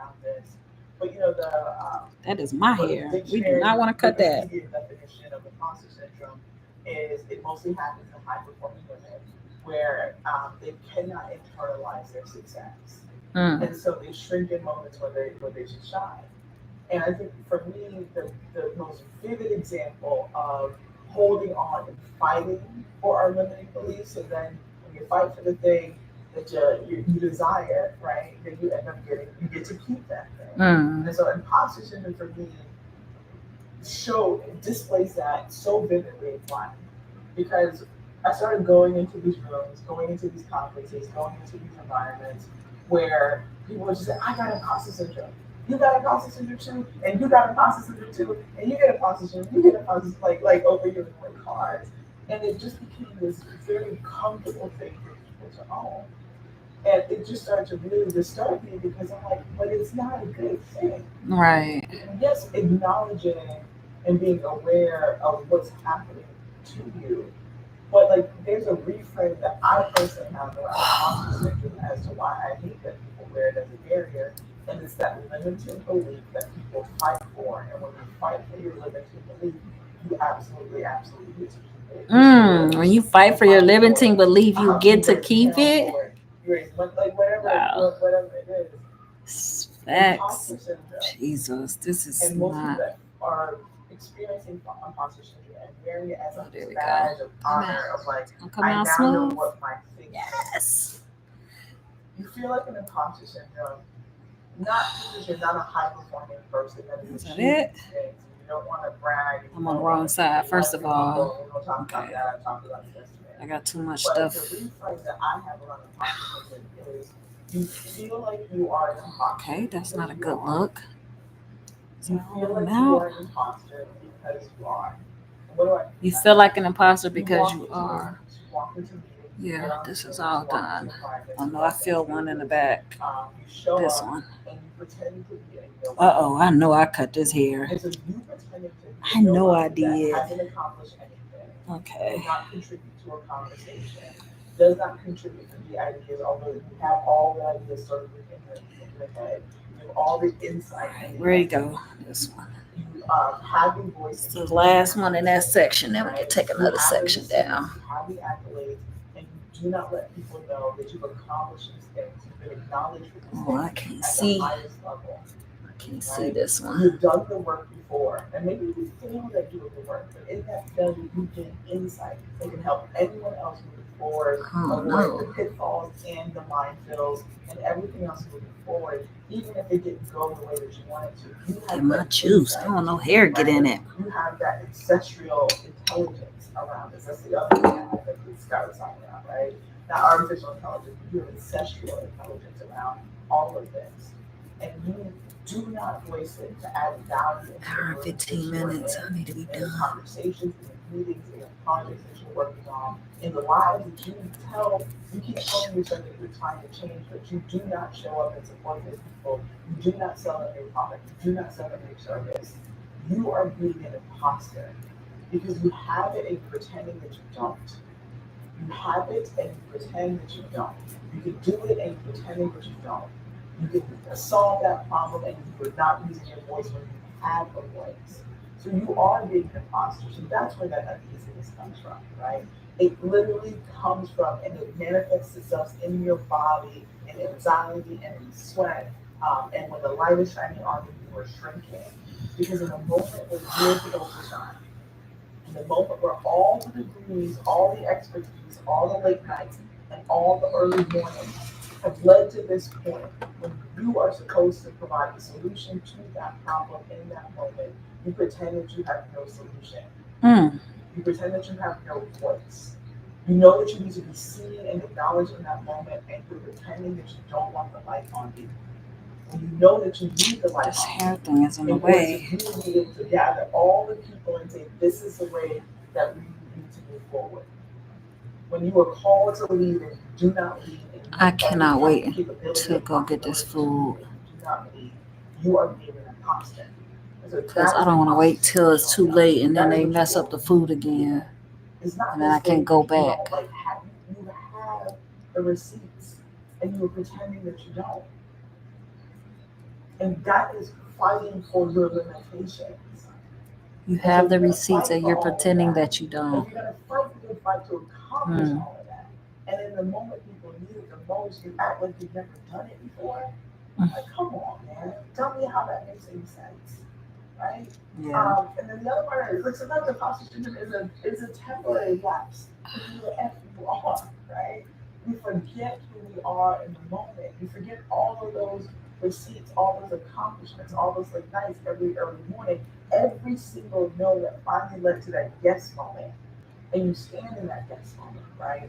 So many of us constantly live in these moments of impossibility. And I've talked Okay. about this I before. think We that's felt it that the for thing was that impossible. We section. felt that this placement was impossible. We felt that this accomplishment was Let's see. impossible. And we felt that this meeting was impossible, that this phone call was impossible, the stage of your life was impossible, this level of health that you have in this moment with your amazing body. I think I'm gonna stop at That 8. marriage was impossible. That relationship was impossible. Being able to retire your family was impossible. Oh wait, I missed the whole section.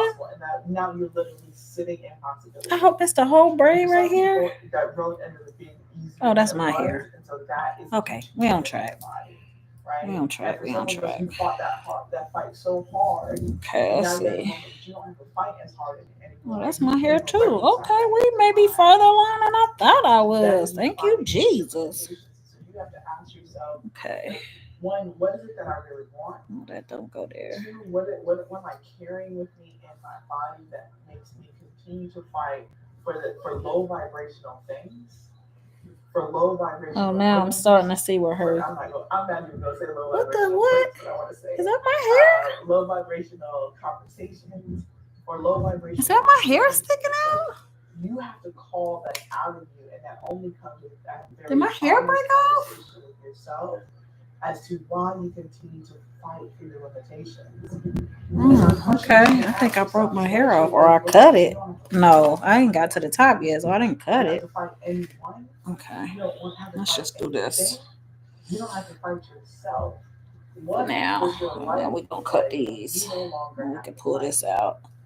These things been falling out all over town. Jesus, I ain't never getting this kind of hair again.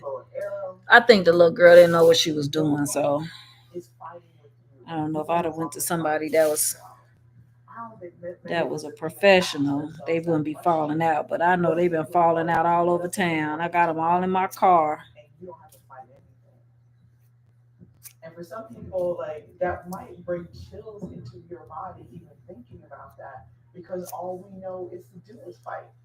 And so when we do have the abundance in our lives, when the blessings that we're asking for come into our lives, when the right people come into our lives, when the right help come into our lives, when the right person on our team. I'm so over it. I don't even care if I cut my hair at this point. I just want them out. The only thing that we know is I just want them out. So we fight the thing that we've been asking the universe, asking. Actually, let me help myself here because I'm gonna be. Response, because we've always been ready to fight. We've always been trained to fight. Is to keep holding on to the old you, the old version of your business, the old version of your career. Let's see. Now I can focus. You have to turn into a different type of leader. You have to turn into a different type of being that can kind of clean. It's starting to get dark in here. Like with open arms, bring in and accept, and then move in and step in a completely different direction that welcomes the absolute thing that we want to make it much easier in our life and have much flow. And if we don't do that, we will continue and be on a continuous path. We're constantly fighting and always have that tension in our body, right? Our body is always on red, always on 10, ready to go. Even from a love standpoint, what does it mean to stop fighting love and abundance and opportunity? And dare I say, help. What does it mean to stop fighting the help that you need in your life? What does that look like? And so I think I might leave on that question, right? What does it look like for you to stop fighting in all aspects of your life? All right, so Anisha Smith, hey, let me catch up with comments, y'all.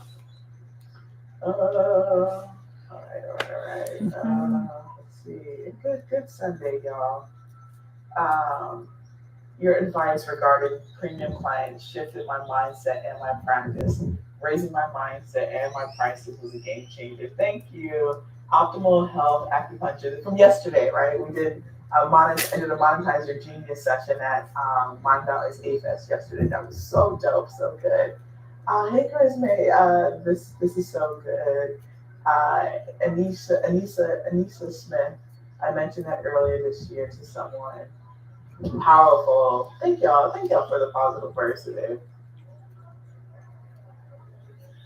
Thank you so much for this. I need to hear this today.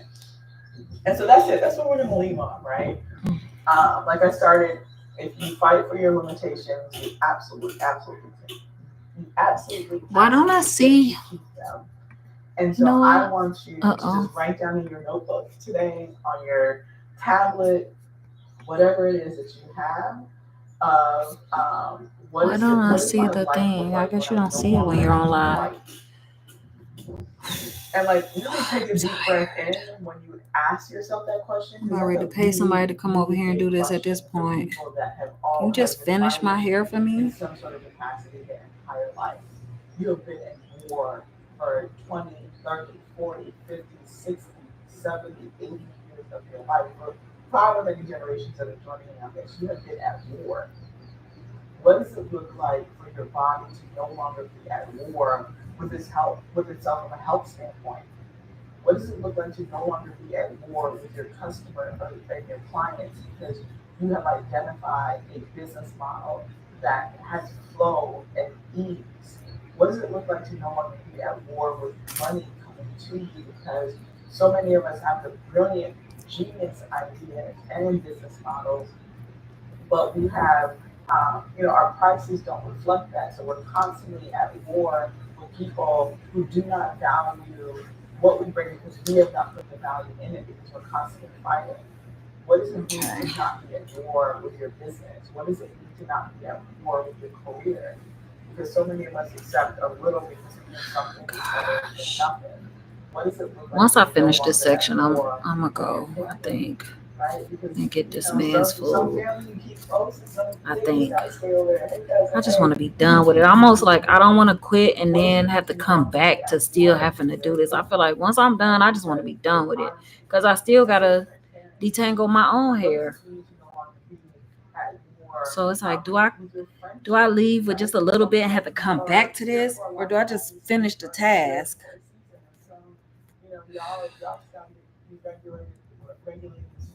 I feel like I should just finish the task, but also I'm getting mad tired.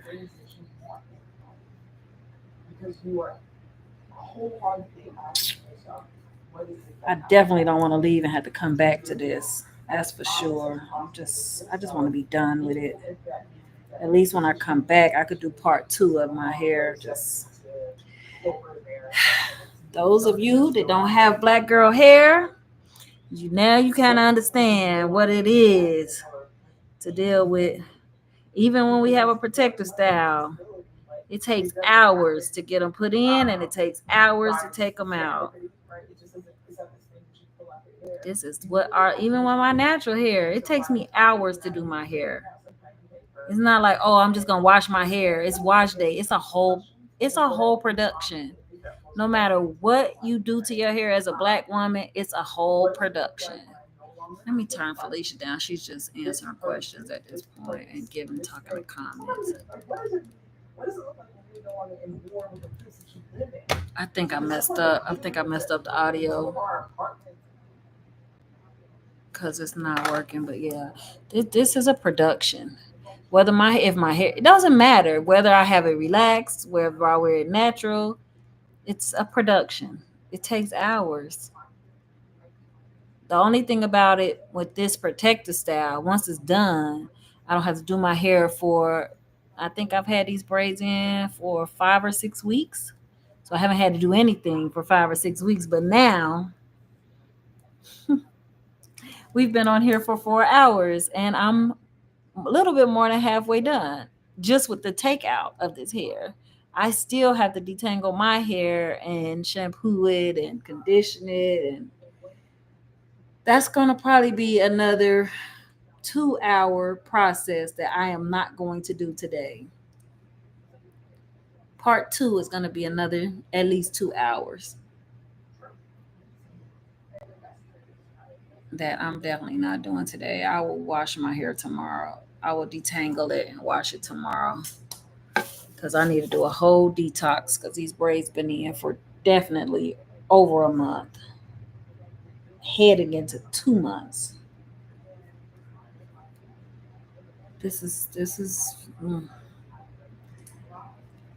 I shouldn't have got them this small. That part, I didn't really want them this small, but I didn't go to somebody that is a professional. I just was being cheap, and this is what happens when you being cheap.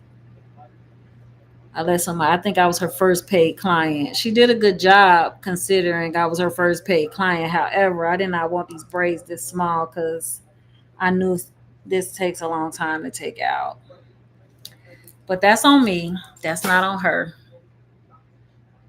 So you get what you pay for, and now I am getting what I paid for. I just want to go home, and I'm at home. Whoa, can somebody help me, please, Jesus? I am so tired of taking braids down. Why did I decide to take this project on by myself, Lord? At least I could have got my aunt or my husband to help me. And the question still begs, what am I going to do with it once I take this all out and get my hair done? Am I going to get it braided back up with bigger braids? Or am I just going to rock with my natural hair? Like I said, that's a every week 3-hour process by itself. So either way, I can't win. It's just choose your heart, huh? I want to do a 3-hour every week. Well, we 4 hours in now. That's why I'm keeping the live going because I just want to see how long this actually takes me. I haven't even really taken any breaks. I just stopped to use the bathroom and get my green juice.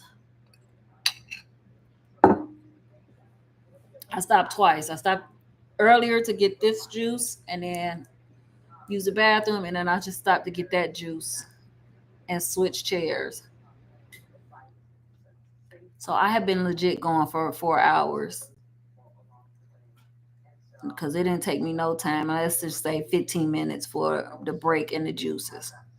4 hours, no matter how you shake it. And I am over it.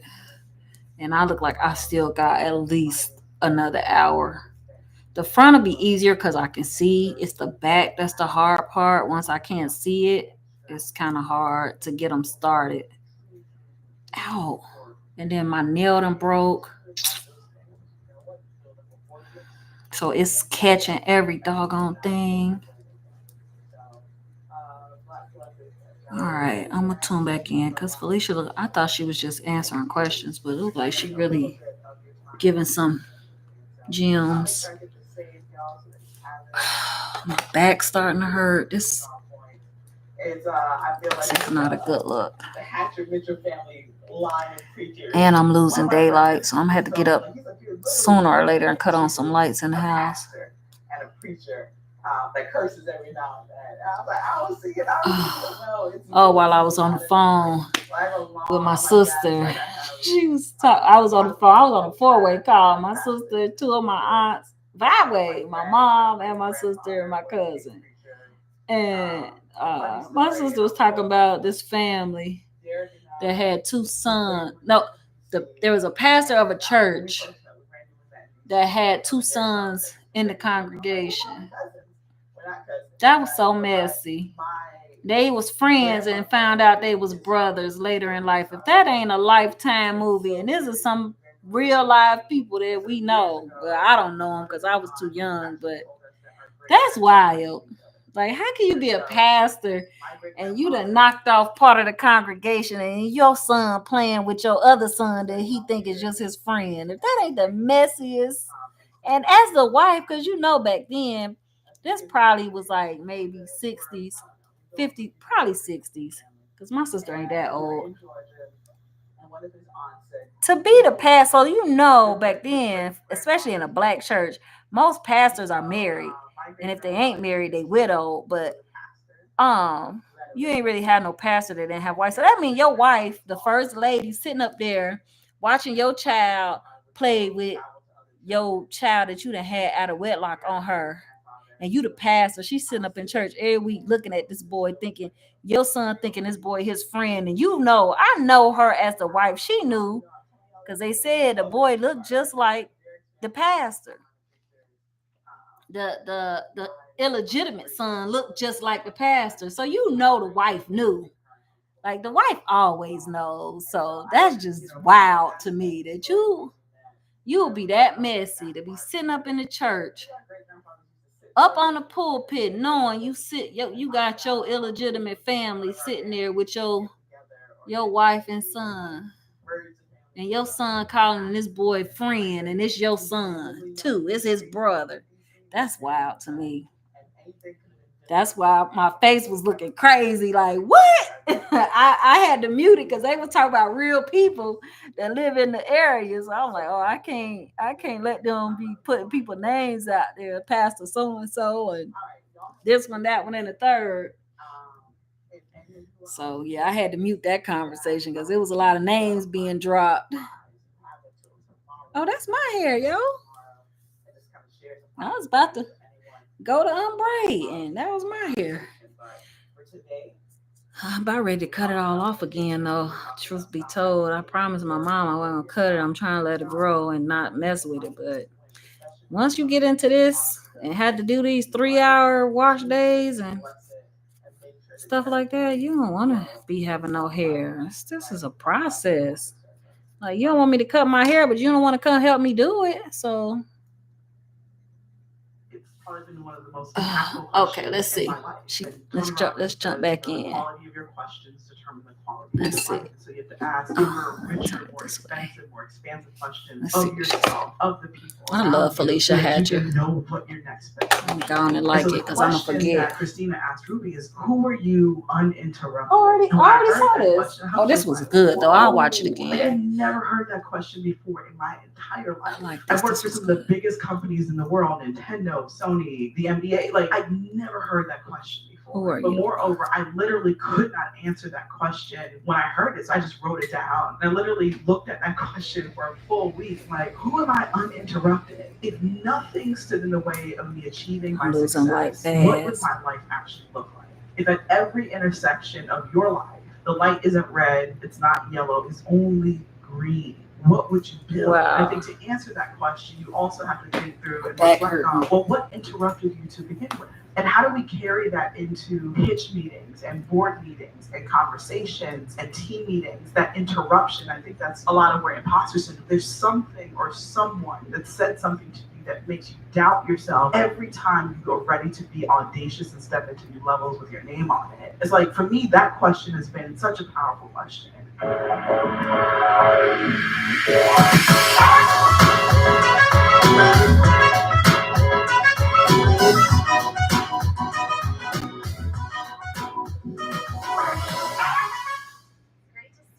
Thanks so much for being here. This is one of my favorite events of the year.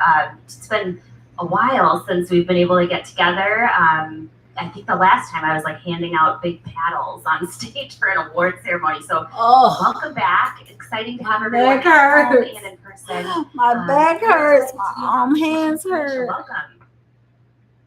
Welcome to the Twin Cities. Is this your first trip here? I have to ask you. Yeah, I'm a Florida girl, so I didn't survive very long here. But I lived here for a year and a half, maybe about 13 or 14 years ago. Okay, amazing. Well, you came during the right time. Don't ever visit us in February. It's lovely to see you. So I wanted to just start off by asking Felicia to share a little bit about her entrepreneurial story because it is really inspiring. And you kick off a lot of your talks talking about being a C student, going all the way to the CEO, which I think resonates with a lot of founders and a lot of folks in our ecosystem of, school, whatever, but, let's start our own thing. So share a little bit about your journey. Yeah, definitely. It was a C student in high school for sure. Had the guidance counselor tell me I'd never make it to a college or a university. I was one of those kids who taught themselves how to code at 16 and 17 and could rewire the cable to my room when my parents bought me a TV for Christmas, but they wouldn't put cable because they didn't really want me to watch that much TV. and I figured out how to rewire the cable into my room to have, freedom Sometimes I and wish all I of those things. And so, but that didn't translate into what was happening in the classroom. sometimes I wish I think I can someone said that help earlier, take just out being your very curious. Like I was a very take out my curious, braids out. like teenager. Sure. But I also had someone at 17 who did not know me. Yeah, trying to define Sharina. what the rest of my life was going to look It's like. a struggle. That I It never is a make it to struggle. college or university. You should just try and go to a vocational school or How try about to get a job. And ready I'm to just pay like, somebody at this not point, even but I'm community so college, far like, in, it don't make no they have sense. programs to accept almost everybody. It don't make no And sense to go so back now. for me, that Oh was wow, I that cut my moment hair. of like, are you going to I see it. I know I take cut my this hair this opportunity time. For to sure, I see or my are hair you in going to there. use it as I don't a even challenge care to at this point. I'm give already yourself cut something all to my hair step off. up and rise to the occasion? And so that's what I did. Sharina, where you at? I ended up What winning state you in? $130,000 in scholarships as a C student in high school. My GPA never touched a 3.0, like maybe on Or the way country. down, I don't on the know. way up, right? And I'm but in that was Florida. like I learned some of the biggest lessons about personal marketability, about like Oh, technology, Albany, Georgia. That's dope. about never giving I'll be up, coming through right? there Or soon like the through first Georgia. yes We're gonna when do you're a selling road something trip has to soon. be to yourself. Like I learned all of those. Gotta go to Dayton. We lost a family member, so I don't know what the funeral arrangements are yet, but right? And I think the biggest other I know I'll be coming through that way. one pathway to success, and everyone was telling me like, this is the only way. And if you ever fall off track, like there's no hope for you. And I'm like at 17, and like that fueled how I ran an educational consulting company when I was in college. Much more sophisticated than it really was. But like my mom's friends just you must be really bored watching me take this out. Are you hip to Felicia Hatcher? Winning a ton of scholarship money, right? What I'm watching? And I turned it into a company, not even realizing I was turning it into a company. But my mom was just like, you got to start charging something because you're spending a lot of time doing this. And so I learned a lot of those lessons in those early days. But I think everything that we did with Code Fever, which I co-founded with my husband, Derek here, Black Tech Week. I got hip to her a couple years back with one of my entrepreneurial endeavors that I was interested in doing. I wanted to do I live in South Florida, so it gets super hot. So I thought about doing ice pops, like liquor ice pops. And she had a popsicle brand that was really big, and she was teaching people how to do popsicles, like a popsicle business or ice pop business. So that's how I found her, and not even knowing that she was down here. What are some of those steps that you took? And maybe it was just that journey. But if you're talking to an entrepreneur and saying, hey, whatever you're putting She was doing a course. She was doing a course on like you could buy her course or something. But she's dope. The longest, hardest, most difficult and judgmental conversations that we had. My fingers then got so tired, and I definitely need to go get this man some food. I just don't want to leave this undone. We think as human beings, most of us, that abundance is something that we create. Like abundance is actually all around us. I will never again get these boho braids. This is the devil. They look so cute when done correctly, but I can't. This I will never do again, and I definitely won't do them this small, regular braids. I'm gonna just give me some regular box braids. That's what I'm leaning toward at this moment, because I just don't want to deal with my hair for the rest of the summer. We about to go in fall though, so it should be all right. This is not real life. This can't be real life. I'm not trying to sound all like Oprah Super Soul Sunday-ish, but it's true. Like, what are you feeding? And how did these even get up here? I'm not even dealing with these right now. Okay, I don't know what I'm doing. I don't know what happened here, why these are out and about. And they're all around us, right? And looking at the computer is not making it helpful. Oh, am I done? Am I done with that section? No way. No way. Oh, snap. That was fast. I finished that section really fast. Okay, we making some moves. Let's do the side because my neck getting tired. All right, I can't look at the computer and do it though. So how much rolls I got left? Oh, it ain't that many left, yo. Actually, look, this is it. This is all that's left. Once I do this roll, go this way, go that way. Okay. Let's see. Looking at the computer is backwards, so I'm like all over the place. Okay, that stays out. Let me clip this so it don't come back out and I get confused. Where my scissors at? I'm gonna have to cut the lights on in a second because I can't see. It's getting dark in here. I cut my hair the last time. Let me see. I'm gonna just cut it where she got the knot at. I feel like that's the safest bet. And one of the things that you talk about, I didn't realize my hair had grown that much. Really did not realize it had grown that much. Towards your dreams. You were just cut it where she knotted it. Oh, she got 2 knots in this one. Like created an entrepreneurial ecosystem. Talk about Black Tech Week in Miami and kind of that process of being the entrepreneur. Yeah, and then I think I'm gonna finish. I was leaning toward leaving, but when I see I don't have that much left, where this man going? It's a man walking down the street with a weed whacker. Why would he just have a random weed whacker? Like if he was cutting grass, wouldn't you have a lawnmower too? And is he talking to himself? Oh, man, I'm hoping he on the phone and it's just in his earbuds. Let me pull this down because I don't need them kind of problems.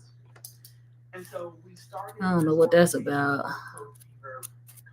Who's walking with just a random weed whacker? Like, are you just cutting grass with the weed whacker? Well, let me shut up because I had a guy come here and cut the grass with a weed whacker the other week, a couple weeks back. My husband went on and let him do it. And let's just say the yard was Patches O'Callahan. The yard ain't came back yet. It's so much patches in the grass right now. The grass wasn't no award-winning lawn in the beginning, but hell, it's really not. It really ain't gonna win no awards unless they looking for who got the best patchiest grass. Okay, I might have to hit the light in a second because it's getting dark in here. And I can't see. Listen, I ain't got glasses. Hold on. Stand by.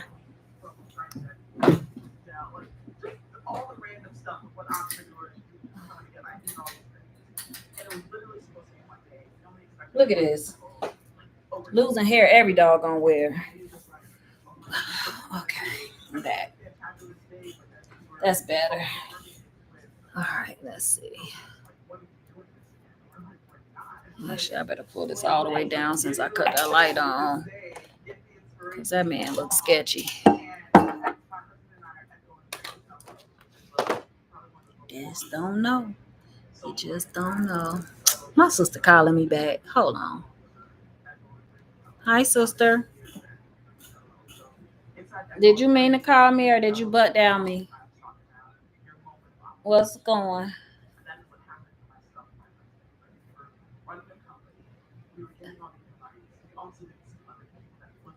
She talking about coming back after the funeral?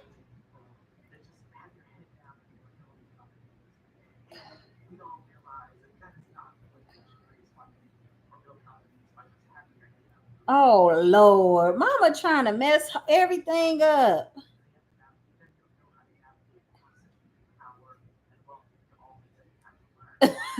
Well, also, no, because I already done booked stuff. So I'll be like, well, I'm definitely coming in October. So I'm gonna just say, no, you won't. You might as well wait. Yeah, I can't cancel. I already done booked stuff. So yeah.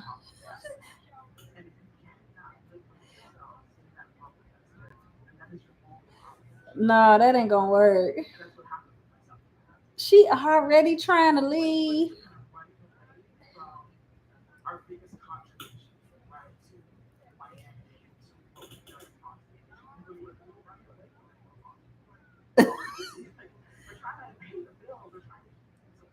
Cousin Johnny?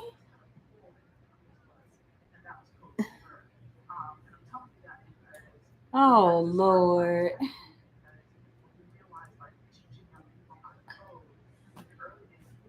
Right. Yeah, so I'm gonna just tell her I already booked our stuff, so I can't cancel or I'm gonna lose my money. Yeah, that'll be that. Cause she know I got the Airbnb already. I think.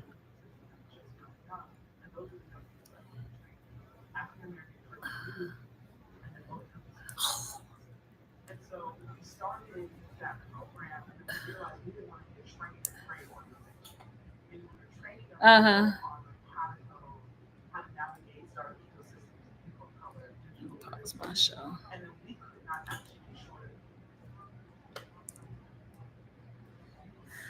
Oh Lord. Mama always trying to mess something up. I could see her saying, well, you could go, don't mean I gotta go. Well, we wouldn't have nowhere. Well, I don't know. Oh, she messing it. Well, yeah, because she coming with because Lainey coming with me and she already making moves to do the memorial for Donnie. That's what I'm yeah, because that was the whole point. I said you might as well come with us and just do the memorial for Donnie while we there. And she said, yeah, that makes sense.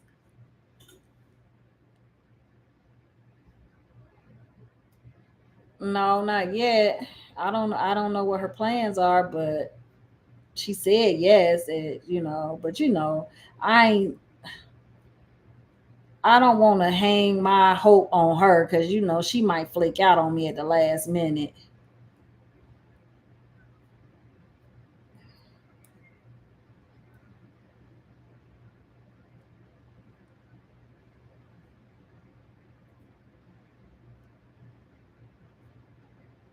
Oh yeah. Oh, at Tina's church. So they want to do it at his church.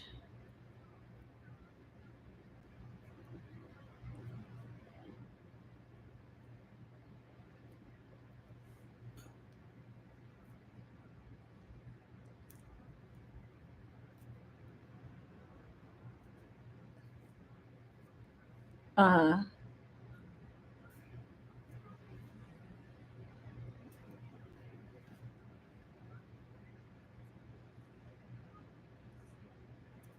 Uh huh.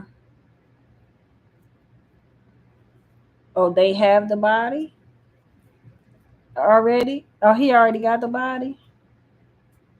Oh, got you. Okay. Okay.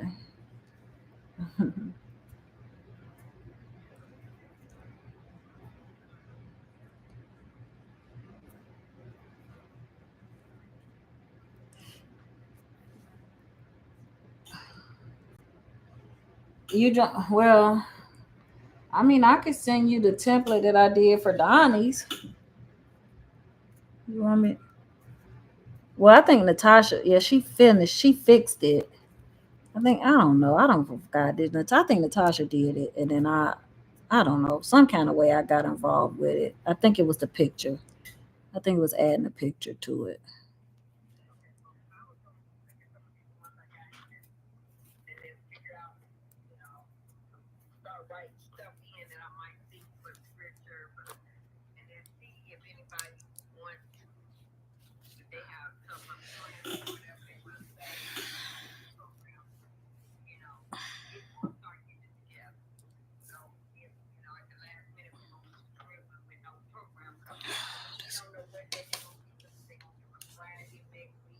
Mm-hmm. Okay. Yeah, because y'all went to 3 today, right?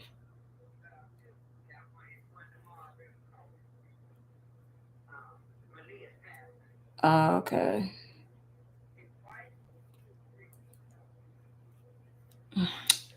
I am struggling with this stupid hair. Okay. Wait, you said his wife passed too? And he lived 3 more weeks? Was he sick? Oh, they were in the nursing home. Okay. But you notice that I noticed that a lot of time when husbands and wives, that when one go, usually the other one to go too. Not too long after. Sometimes. Well, Granny didn't. Yeah.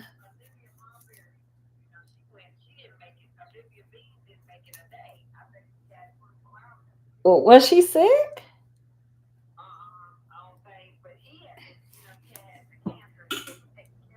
And she died the day after him. She didn't even make it a whole day. I told Jose I love you, but we didn't come here on the buddy plan, and we ain't leaving on the buddy plan unless the Lord say so.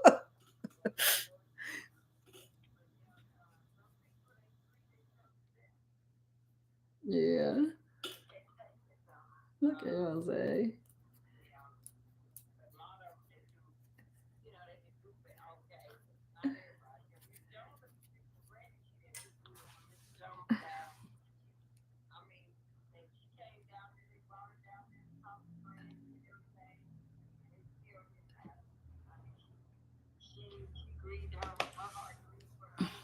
Mm-hmm. Oh shoot, that ain't what I was watching.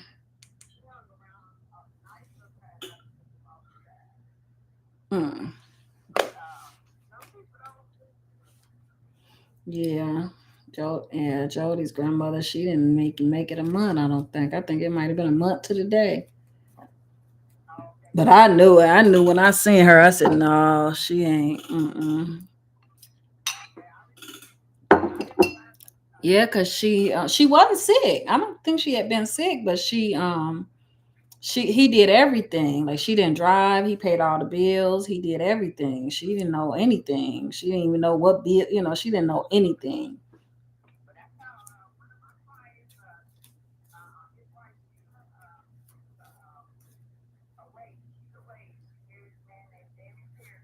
Mm-hmm.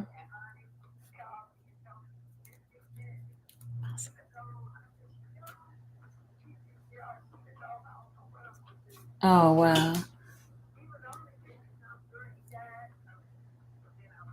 What they say, they be dying of heartbreak, like their heart really do break. And I seen that somewhere too when they was showing like it's a muscle in your heart that actually breaks. I think this is. Oh, this your brother calling. Hold on, I'm gonna try to merge y'all. Hello. Okay, I gotta mute it because I gotta put him on speaker. Stand by.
don't care about literacy. And then we not actually ensure that there was a job for them, an internship opportunity, or a pathway for them to build their own. Oh yeah, he did. I told him you didn't leave me no message. Even with your best intentions, you end up doing more harm than good. Yeah, he called. I told him you didn't leave no message for him. If at any time in Miami, we can guarantee there was 1 week that like investors, like maybe your next co-founder, right? Dreamers, I didn't know. Corporations, like we can have emerging technology conversations as people like we can ensure that during. No, she on the same as you. I can't do nothing. And it expanded from there, but we had to start Black Tech Week because now she could, but you know your sister ain't tech savvy. And from there, we were like, we need a space, right? We were having a WeWork conversation earlier that like we were members of the first WeWork in Miami, which is on Miami Beach. Sounds amazing. I was like, for $300, I can. She not tech savvy. I said what I said, and I stand by it. Right? And I'm just like, how transformational would that be for a Black entrepreneur in Overtown or Liberty City to be able to have a amazing, impressive place of business for $300 a month? And like that became what started making us like the idea kind of circle and percolate of like, well, we should build a space like that. And so we built a 10,000 square foot space called, at the time it was called Space Called Tribe. And it was a play on Tribe Called Quest. And there's Tribe Called Quest lyrics in the building. And then we renamed the organization to the Center for Black Innovation about almost three years ago now. Congratulations. I mean, give her a round of applause for all of that hard work. Yeah, that's true. I think it's interesting that you listened to the call that was coming to you over and over and over again, because so many entrepreneurs, and we've seen them in our own ecosystem, like opt out after a while because it can be exhausting. And I want to just say hats off to Shalisa for creating and continuing this event. So, round of applause for Shalisa. Big round of applause. I really do think, this event and these events. That's Jamie? I thought that was Jayla. Really evolved from where they were years ago. Where does she sound like Jayla? The only Black person, the only Black woman, the only woman in the room, and they've really evolved to be a really. They making how much? Speakers, diverse audience. Okay. And really prioritize. Somebody said Aldi hiring, they paying $23 an hour. Somebody said Aldi is hiring for $23 an hour. It was on social media. Yeah. I don't know if that's real, but it was on social media that Aldi is hiring at $23 an hour. With Black Tech Week. Aldi, the store, Aldi, ALDI, Aldi. We expanded the conference to 8 other cities across the U.S. Like Knight Foundation has been a big partner of our work from the very beginning. No, who's telling me? It allowed us to expand it, as a week over, I think, 6 years. No, he ain't said nothing to me. I gotta send you those pictures. And we always had he sent 1 million of them. He sent a bunch of them though. I want to say he sent at least 10 pictures, and then Mama turned around and sent about 6 or 7. It's a really, really great partners. She sent some pictures. I forgot of somebody and their girlfriend. Which is an esports company that has gone on to raise over $100 million. Like he met his first investor at Black Tech Week in Miami. Right. Results. Yeah. Right. And so he sent a lot. Hundreds of people. Hold on. Into really great tech companies or start their own company. How you know this character? As well as Black Tech.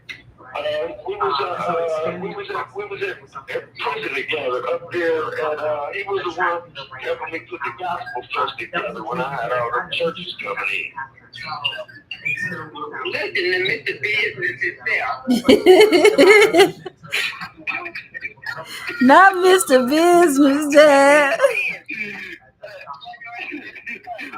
And now I don't see the doggone text message he sent. I'm trying to find the text message he sent. Okay, it's a lot going on. Oh my God. I talked to Sean today. yeah, how's she doing? How's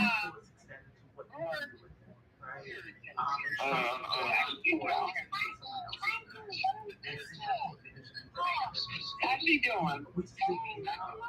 She doing alright.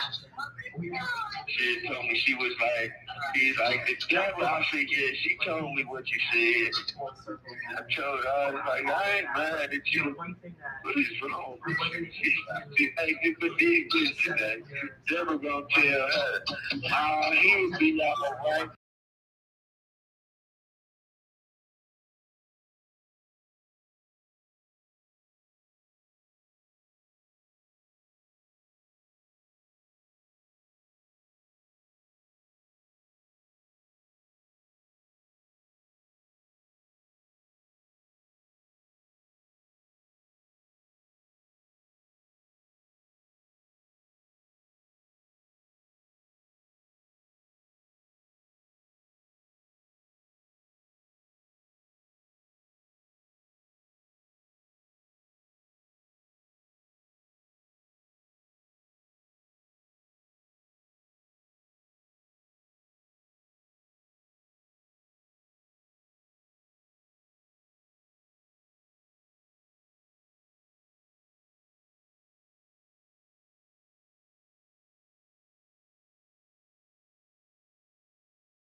These two are freaking frack. On Gettysburg, but I'm gonna see if he can send some pictures. Because he said they don't remodeled it. And that's how, I want.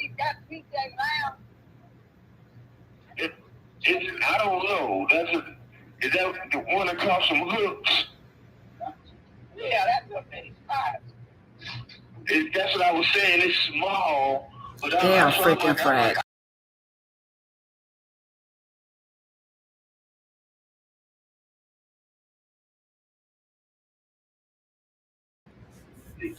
What'd you say?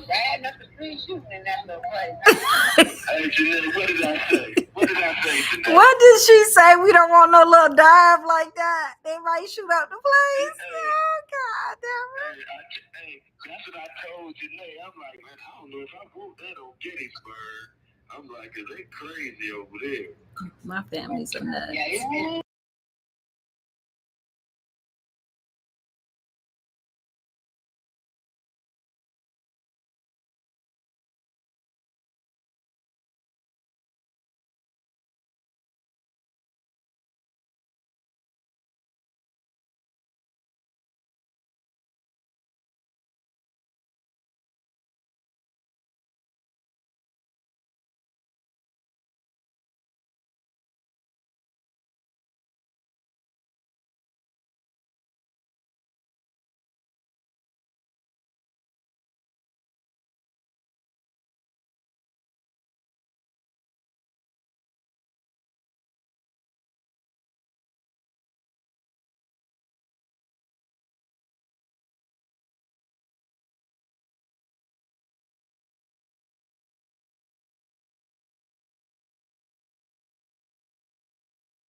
I've been on the phone with my sister and my brother for over an hour again. I gotta go pick up this food shortly, but my show keep cutting off.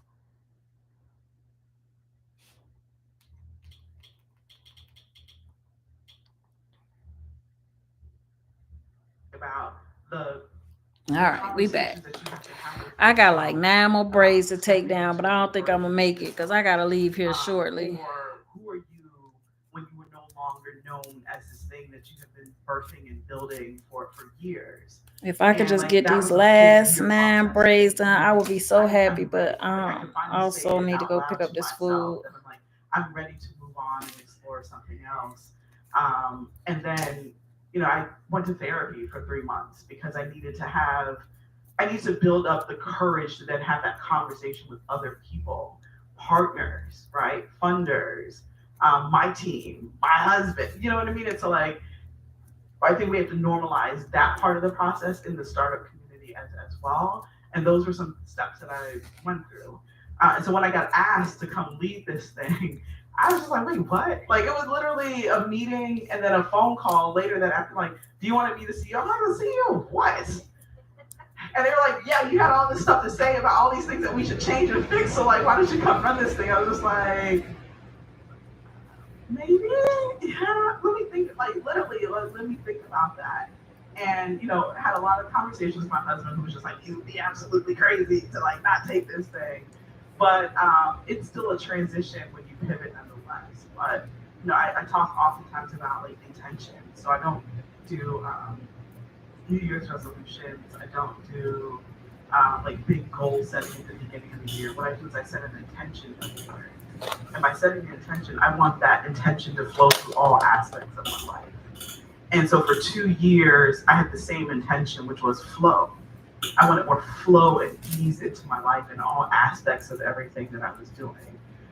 From the flow of impact to the flow of my schedule, to the flow of my marriage, to the flow of, like, managing all the crazy things with our kids. Like, I wanted flow in all aspects of that. And when that position presented itself, it had all the pieces of what flow would mean for me, but then also being able to directly invest in entrepreneurs. And so we invested in 34 really brilliant, amazing Black, Latinx, and HBCU startups last year. Those companies have gone on to raise over $60 million in just the past year alone. Which is just fantastic, amazing, right? Yeah. And then we've just been able to bring in some really, really great partners as well, right? So, like, Jonah Peretti, the founder of BuzzFeed, is a mentor in our program. He mentored like 4 HBCU students. I was like, I could not even fathom being a freshman in college and coming up with a business idea, which I did. And then, like, the founder of BuzzFeed calling me every other week. Like, that's a testament to making sure that we are delivering access, right? And then when we talk about mentorship, which is extremely important, but oftentimes, like, Black and brown founders are over-mentored and underfunded. Like, it's our goal to give them both at the highest levels possible because both are needed. Oh God, yo, I just want to be done with this already, Jesus. With Black Ambition is funding them at the highest level, giving them a level of access, giving them a level of proximity to power and also proximity to wealth, showing them how to navigate that, right? And get very comfortable with money, healing their toxic relationship with money. 5.5 hours, y'all. Yeah, I stopped and was yapping my mouth for a second, but okay, an hour, but still, this is ridiculous. Lord Jesus. With years and generations of predatory financial everything in our communities. And so the most immediate thing to do is distrust, which is very valid. And the most immediate thing to do is to devalue who we are and what we're actually building. And you gotta unlearn all of that before you can then Lord, now I got tangled again. And really be able to succeed and understand what you're building and what the true valuation can be. And, like, more programs need to be centered around healing that toxic relationship with money first, so then you can really go out and get that. You talk a lot. Gosh, you really pivoted. We call it at the Coven. We say we're pirouetting because it's beautiful. But in order to pirouette, you have to have a really solid foundation, solid focus in where you're going. Otherwise, you're just a tornado spinning into the ether. And where you have, pirouetted and spun to is, Come economic on. impact. I done across got the frustrated now. world. I just And want to so be I'm done. So now I'm curious just to like hear a trying to little bit hurry about up. kind of Black ambition and how entrepreneurship can actually solve a lot of our racial wealth gap problems. There's many, right, and many institutions that uphold, racism and racist practices.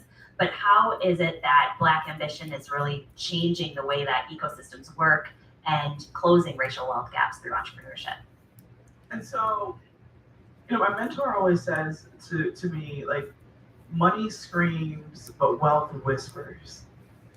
And we often, and all of us talk about like the wealth gap and closing the wealth gap. And the only way to do that, or the initial I think it's still a very piece in important there. steps in doing that, is making sure that money It like is, 'cause my screams, hair like is wealth not screams, that color. so that we can hear it and apply it, right? But I think people patronize people that don't have proximity to wealth, or actually have wealth so much, it's just like, just keep your head down and work hard, and All right, eventually where am I you'll at? be able to create generational wealth. It doesn't work like that. It does not work like that at all. And we keep wasting people's time. 2, And wealth has a need for speed, 4, right? And so we have to be able to get them 6, 7. We got access 7 to braids money, left. to real money faster. I hope it's So that just that 7. Yeah, capital for can be deployed 7 so that they can braids. hire more people. Can we get it So that they can done build before I go pick stronger, up this more profitable food? companies. So when I come back, I don't We have to have deal to with no stop freaking being hair. right? Can I get Especially Black and brown families, 7 because braids there's out all in less the than 30 potential in the world minutes? to build extremely That is the wealthy challenge, companies, and we've seen Janae. that when they're giving the resources You that can they do it. need. And so I with have Black faith ambition, in the best way you. that I describe like that process for us is a conversation that I had with Pharrell when I first started. And it was a I can conversation do that I it. had with Pharrell and also 7 Virgil, braids in 20, let's who say was 20 one of minutes. our board members. Because I still got to put clothes on. I before he cannot passed go last out of here with year. this on. And I don't know, has 'Cause I'm anyone seen about Lovecraft booty Country on naked. HBO? Right. Underneath 'Cause here. I wish more of y'all have seen it because it's a really hard show to explain. It's a sci-fi series by Jordan Peele, and it came out like at the height, like at the beginning of the pandemic, around the same time Tiger King came out, which is random but a coincidence all at the same You time. had Right? a choice. I would have hoped you chose I chose both. Country. I chose both, Choose like both. everyone, right? Chaos. You're chaos. What else can love I it. watch to escape whatever is happening right now? And so I don't remember if it's episode 4 or 5. I should go back and watch it at this point. But there's 2 characters in this show, episode 4 or 5. And Christina is a white woman that has all these mystical powers. She can make people appear and disappear and like do all these things. And Ruby is a Black woman in the show that doesn't feel like she has any power. She feels quite powerless. And Christina turns to Ruby and she asks her this question that I've never forgotten, right? It's probably been one of the most impactful questions in my life. And Tony Robbins says, the quality of your questions determine the quality of your life. And so you have to ask bigger, richer, more expensive, more expansive questions of yourself, of the people around you, so that you can know what your next best move should be. And so the question that Christina asked Ruby is, who were you uninterrupted? And when I heard that question, I was just like, whoa. Like I never heard that question before in my entire life. I've worked for some of the biggest companies in the world, Nintendo, Sony, the NBA. Like I've never heard that question before. But moreover, I literally could not answer that question when I heard it. So I just wrote it down. And I literally looked at that question for a full week. I'm like, who am I uninterrupted? If nothing stood in the way of me achieving my success, what would my life actually look like? If at every intersection of your life, the light isn't red, it's not yellow, it is only green, what would you build? And I think to answer that question, you also have to think through and reflect on, well, what interrupted you to begin with? And how do we carry that into pitch meetings and board meetings and conversations and team meetings? That interruption, I think that's a lot of where imposter syndrome, there's something or someone that said something to you that makes you doubt yourself every time you go ready to be audacious and step into new levels with your name on it. It's like, for me, that question has been such a powerful question. And when talking with Pharrell about like Black ambition and where we want it to go, that was a question that was rooted in the ambition part of Black ambition, right? Is like, where do we want to go? But more than anything, how do we create a space for Black and Latinx entrepreneurs where their pathway to entrepreneurship and their pathway to wealth through entrepreneurship is never interrupted again, as much as we humanly can make it possible. And that's the best way to explain what we're building at Black Ambition. And then we fund them, right? We mentor them. We had about 1,700 applications last year. We had over 2,000 this year. Through some amazing judges and interviewers and expert application evaluators, we get that down to about 249 entrepreneurs, and then we take them between a 3 to 5 month cohort, mentorship style cohort over the course of those 3 to 5 months, and then from there we invest in about 10% of those companies. But a lot of those companies that don't necessarily make it from direct investment from our fund actually get investments from their mentors through Black Ambition. And then we connect them with strategic partners as well. And so, one of our companies, we connected them to a family that owned a Marriott in South Florida, in the Aventura Mall. She creates organic feminine hygiene products that corporations buy and then is provided to their offices for free, right? It's kind of her model. And she's now in every Marriott location across the United States. And I say that because when we talk about people saying just keep your head down and working, or when we talk about mentorship and it's not the right level of mentorship, but more than anything, when we talk about access, I'm in the home stretch now. I think I got 3 done in like less than 5 minutes. That was 2 phone calls. I'm in the home stretch. I got the battery back in my back now. I could not get the distribution, but 2 wealthy people with access that just picked up the phone and trusted Black and brown entrepreneurs enough that they are solving massive problems. 2 phone calls led into national and will probably lead into international distribution of her product. That's life-changing. And so it's not as hard as we say it is. Entrepreneurship is not hard. Diversity is not hard. Let me say that. Entrepreneurship is hard as all get out, right? But there's a power and a genius that each and every one of us has as a massive contributor and player in our ecosystem. And your ecosystem and the lifeblood of your ecosystem requires everyone to play their role. And it's not always building a space like you've brilliantly built 2 amazing spaces that I cannot wait to check out. But sometimes it's literally just picking up the phone and leveraging your relationship and your connections to put somebody on. That's it, right? We look at Livegistics. We invested $1 million in them. They've gone on to raise $6 million. They've gone from 4 employees to 34 employees in the span of less than a year, and they're a Detroit-based company, right? And so let me get off my preacher pulpit. Stay up there. But it was something that was hard for me to wrap my head around, how fast things can move when the right person knows about you, right? So making sure people do radar work.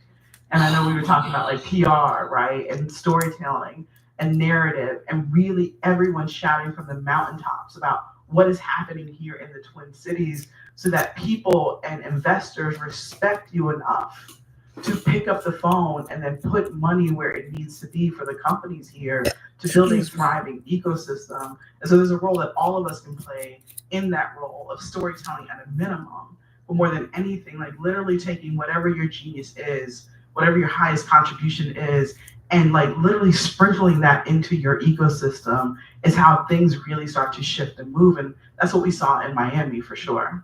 I really hope our ecosystem partners in the audience and at home are really hearing the intentionality of the work that you do, because like you said, speed is of utmost importance to founders. We've got 6 to 12 months until we run out of money. So we need it now.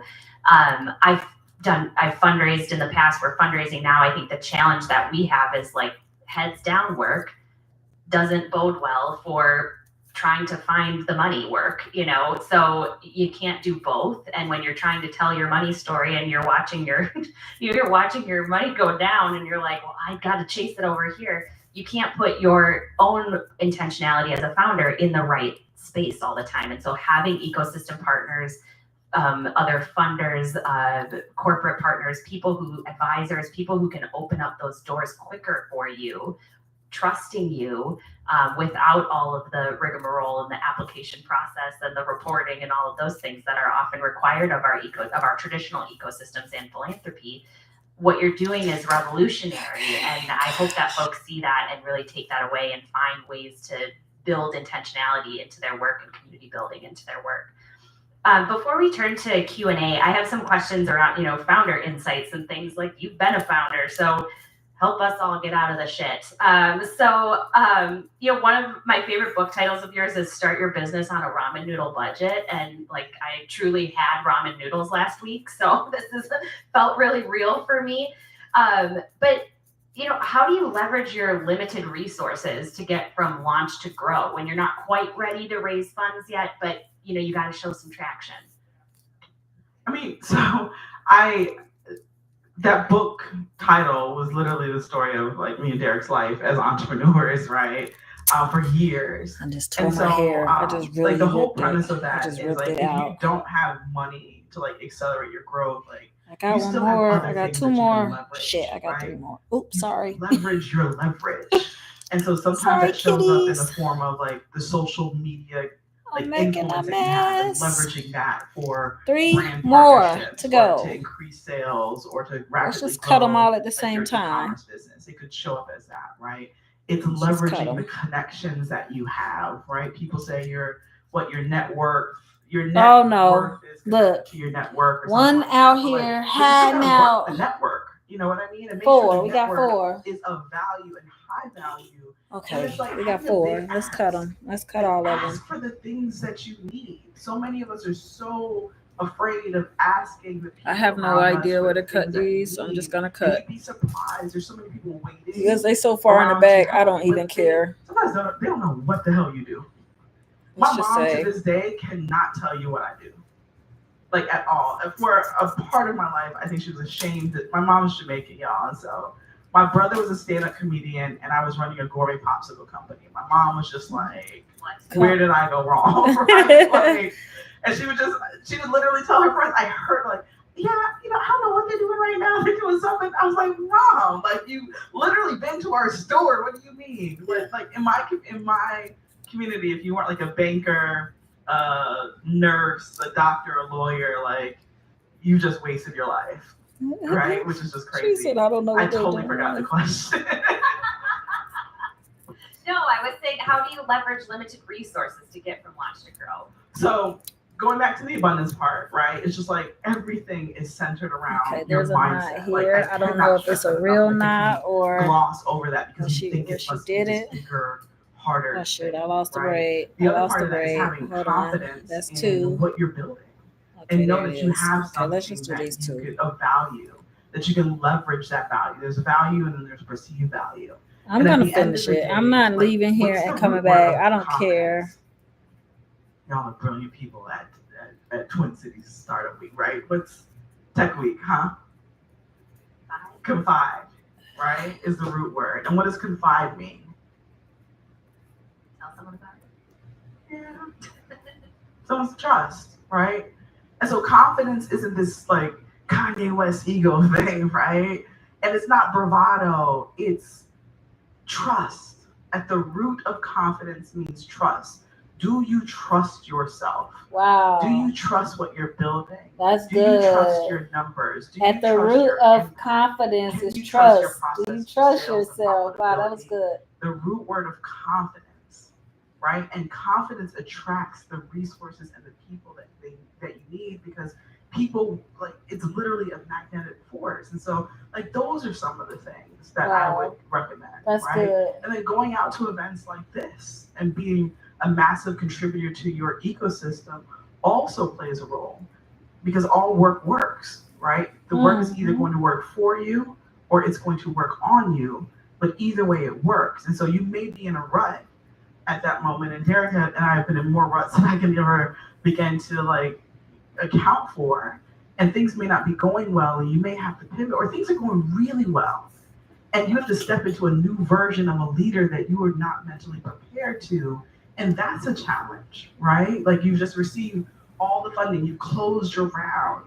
Now you have to be a different type of entrepreneur. Now you have a board that you need to respond to, right? You have stakeholders, you have all these things. That requires a Where's that different one? version Where's that of you one? than when you were Okay, hustling here we and go. fundraising. And all of those things are things that you can leverage for new opportunities, new conversations, if you always understand the value in which you have built and that you will continue to build. And that again goes from knowing exactly what you want, like knowing exactly what you want and putting that out there. And then again, just really building, like I cannot stress enough building the relationships, right? Yeah, well, and having a really strong network, like you're saying, is so important, especially when you're becoming a new type of founder, right? So you have to be someone different from, maybe not someone at your core, but you have to, your energy is different when you're working on the business versus when you're working in the business. And there's a lot there. I fully support therapy for all founders. If you can get it, check out Nice Healthcare if you're looking. They're local. They've got great work. They've obviously been on this stage before. Big plug for them. I want to turn it out and make sure that folks in the audience get a chance to ask questions. I have more, but open to anyone. Yes, Calvin.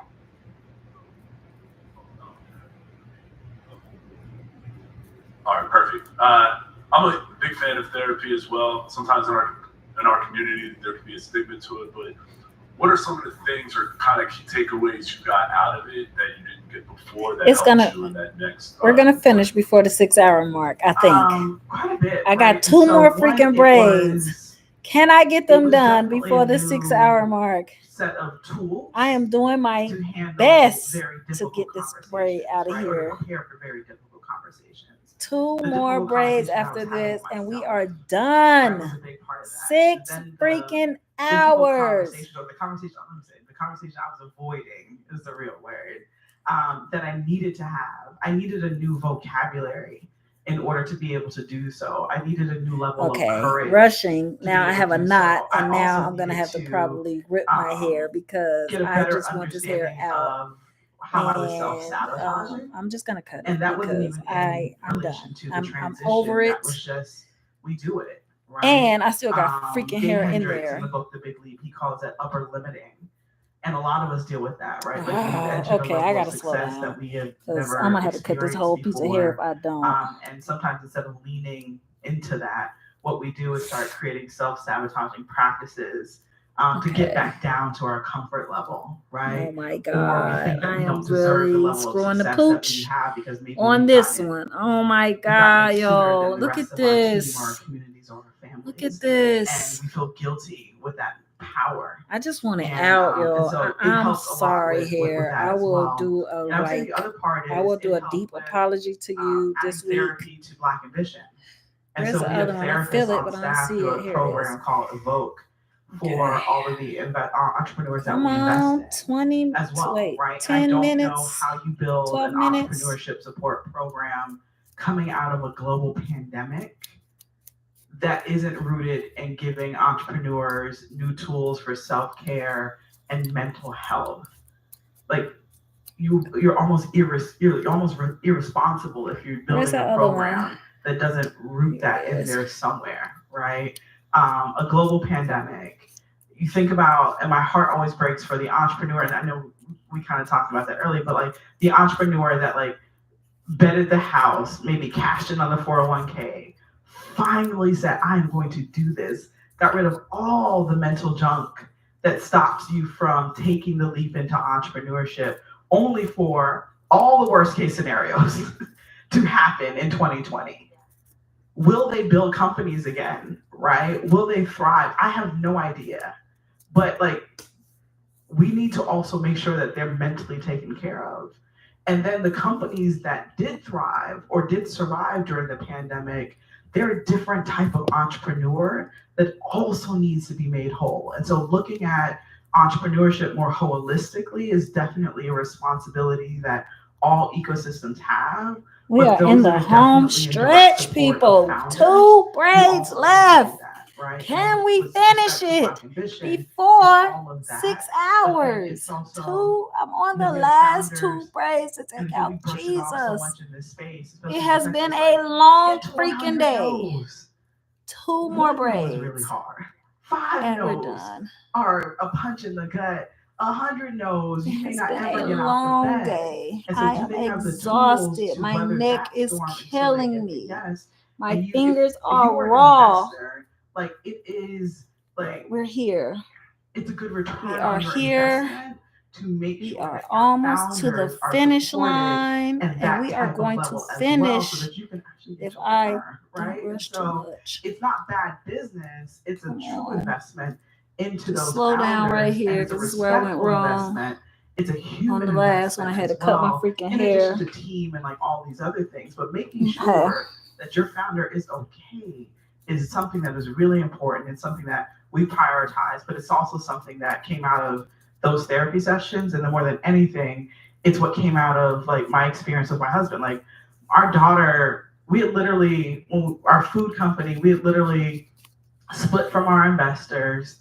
I Okay, was 6 last months one. pregnant, If I don't and put then my I went eye out, early at 6 months. last one We had literally somewhere just in the closed front our here. store 30 days before ending up in the hospital. And for 4 months, every day, the both of us were in a hospital and also fighting with our investors. And then my daughter weighed 1.4 pounds when she was born. She had a 1% life expectancy. And so when you talk about things punching you in the gut as an entrepreneur, I have no idea how my husband and I survived those first 2 I'm gonna years. do it. And also still being entrepreneurs. Like I pray, right? And it's only but God, and I'm just saying that for me personally, that I know made us through that. But it's also how we weather storms as entrepreneurs. But that was probably the biggest storm for 2 years, 7 special, like I couldn't work. Like, you know what I mean? And so like, and these are the things that are happening to entrepreneurs. Like I'll never forget a founder that wanted to get into one of the big 3 accelerators. I won't say who it is. And I remember calling him. I was just like, you applied twice and you couldn't get in. And we have him literally, the CEO literally speaking at Black Tech Week, like, where are you? Where are you? Where are you? And he finally texted me back. He said, Felicia, my daughter was just diagnosed with cancer. Like everything in me wants to be there because I know that could be transformational, but I can't even be there for anyone else but her and my wife right now. And these are real realities, and there's everything else under the spectrum of that entrepreneurs go through. And then as you talk about entrepreneurs of color, then you talk about the racial BS, right? The trauma that comes with seeing murders happening on TV every single day, and then you got to get back up and smile like nothing happens, and no one says anything, no one holds space for that. Like, these are the realities of entrepreneurs, but definitely the realities of entrepreneurs of color. And so we just have to be much more respectful and intentional about the ecosystems that we're building, because we're talking about humans that can do mighty things, but that also go through really hard things. And so having a level of grace and patience is important, but then also the grind is also equally important. And I tell those stories because I remember one of the founders with the Center for Black Innovation that went through that accelerator. Like, I just remember her talking about, she was just like, the pandemic is hard, but it's not my rock bottom. She's like, I went through and weathered worse storms that actually prepared me to thrive in this moment. And so when we talk about Black entrepreneurs, especially in like the 40% of those that have closed and will not reopen because of the pandemic, I was like, that's a very important data set that we need to address.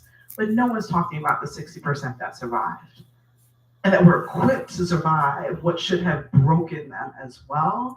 And so we have to find supports and interventions for both of those groups. Oh, that's so important to remember the whole human.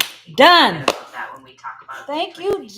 About founders and entrepreneurs in the company. 5:54. Forget about about practice and I guess 30 minutes of that I was pussyfooting, but all of the braids are out. Thank you, Jesus.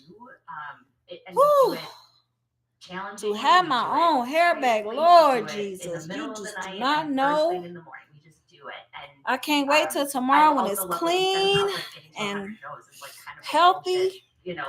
Exciting thing that we are going to go get my husband some food. Thank you for those of you who popped in and rocked with me in these almost 6 hours. It has been an honor and a pleasure to serve with you. I am out of here. I didn't messed up my. I am out of here. I'm going to pick up this man some food, and I will holler at y'all on the flip side. Have a good night. Deuce.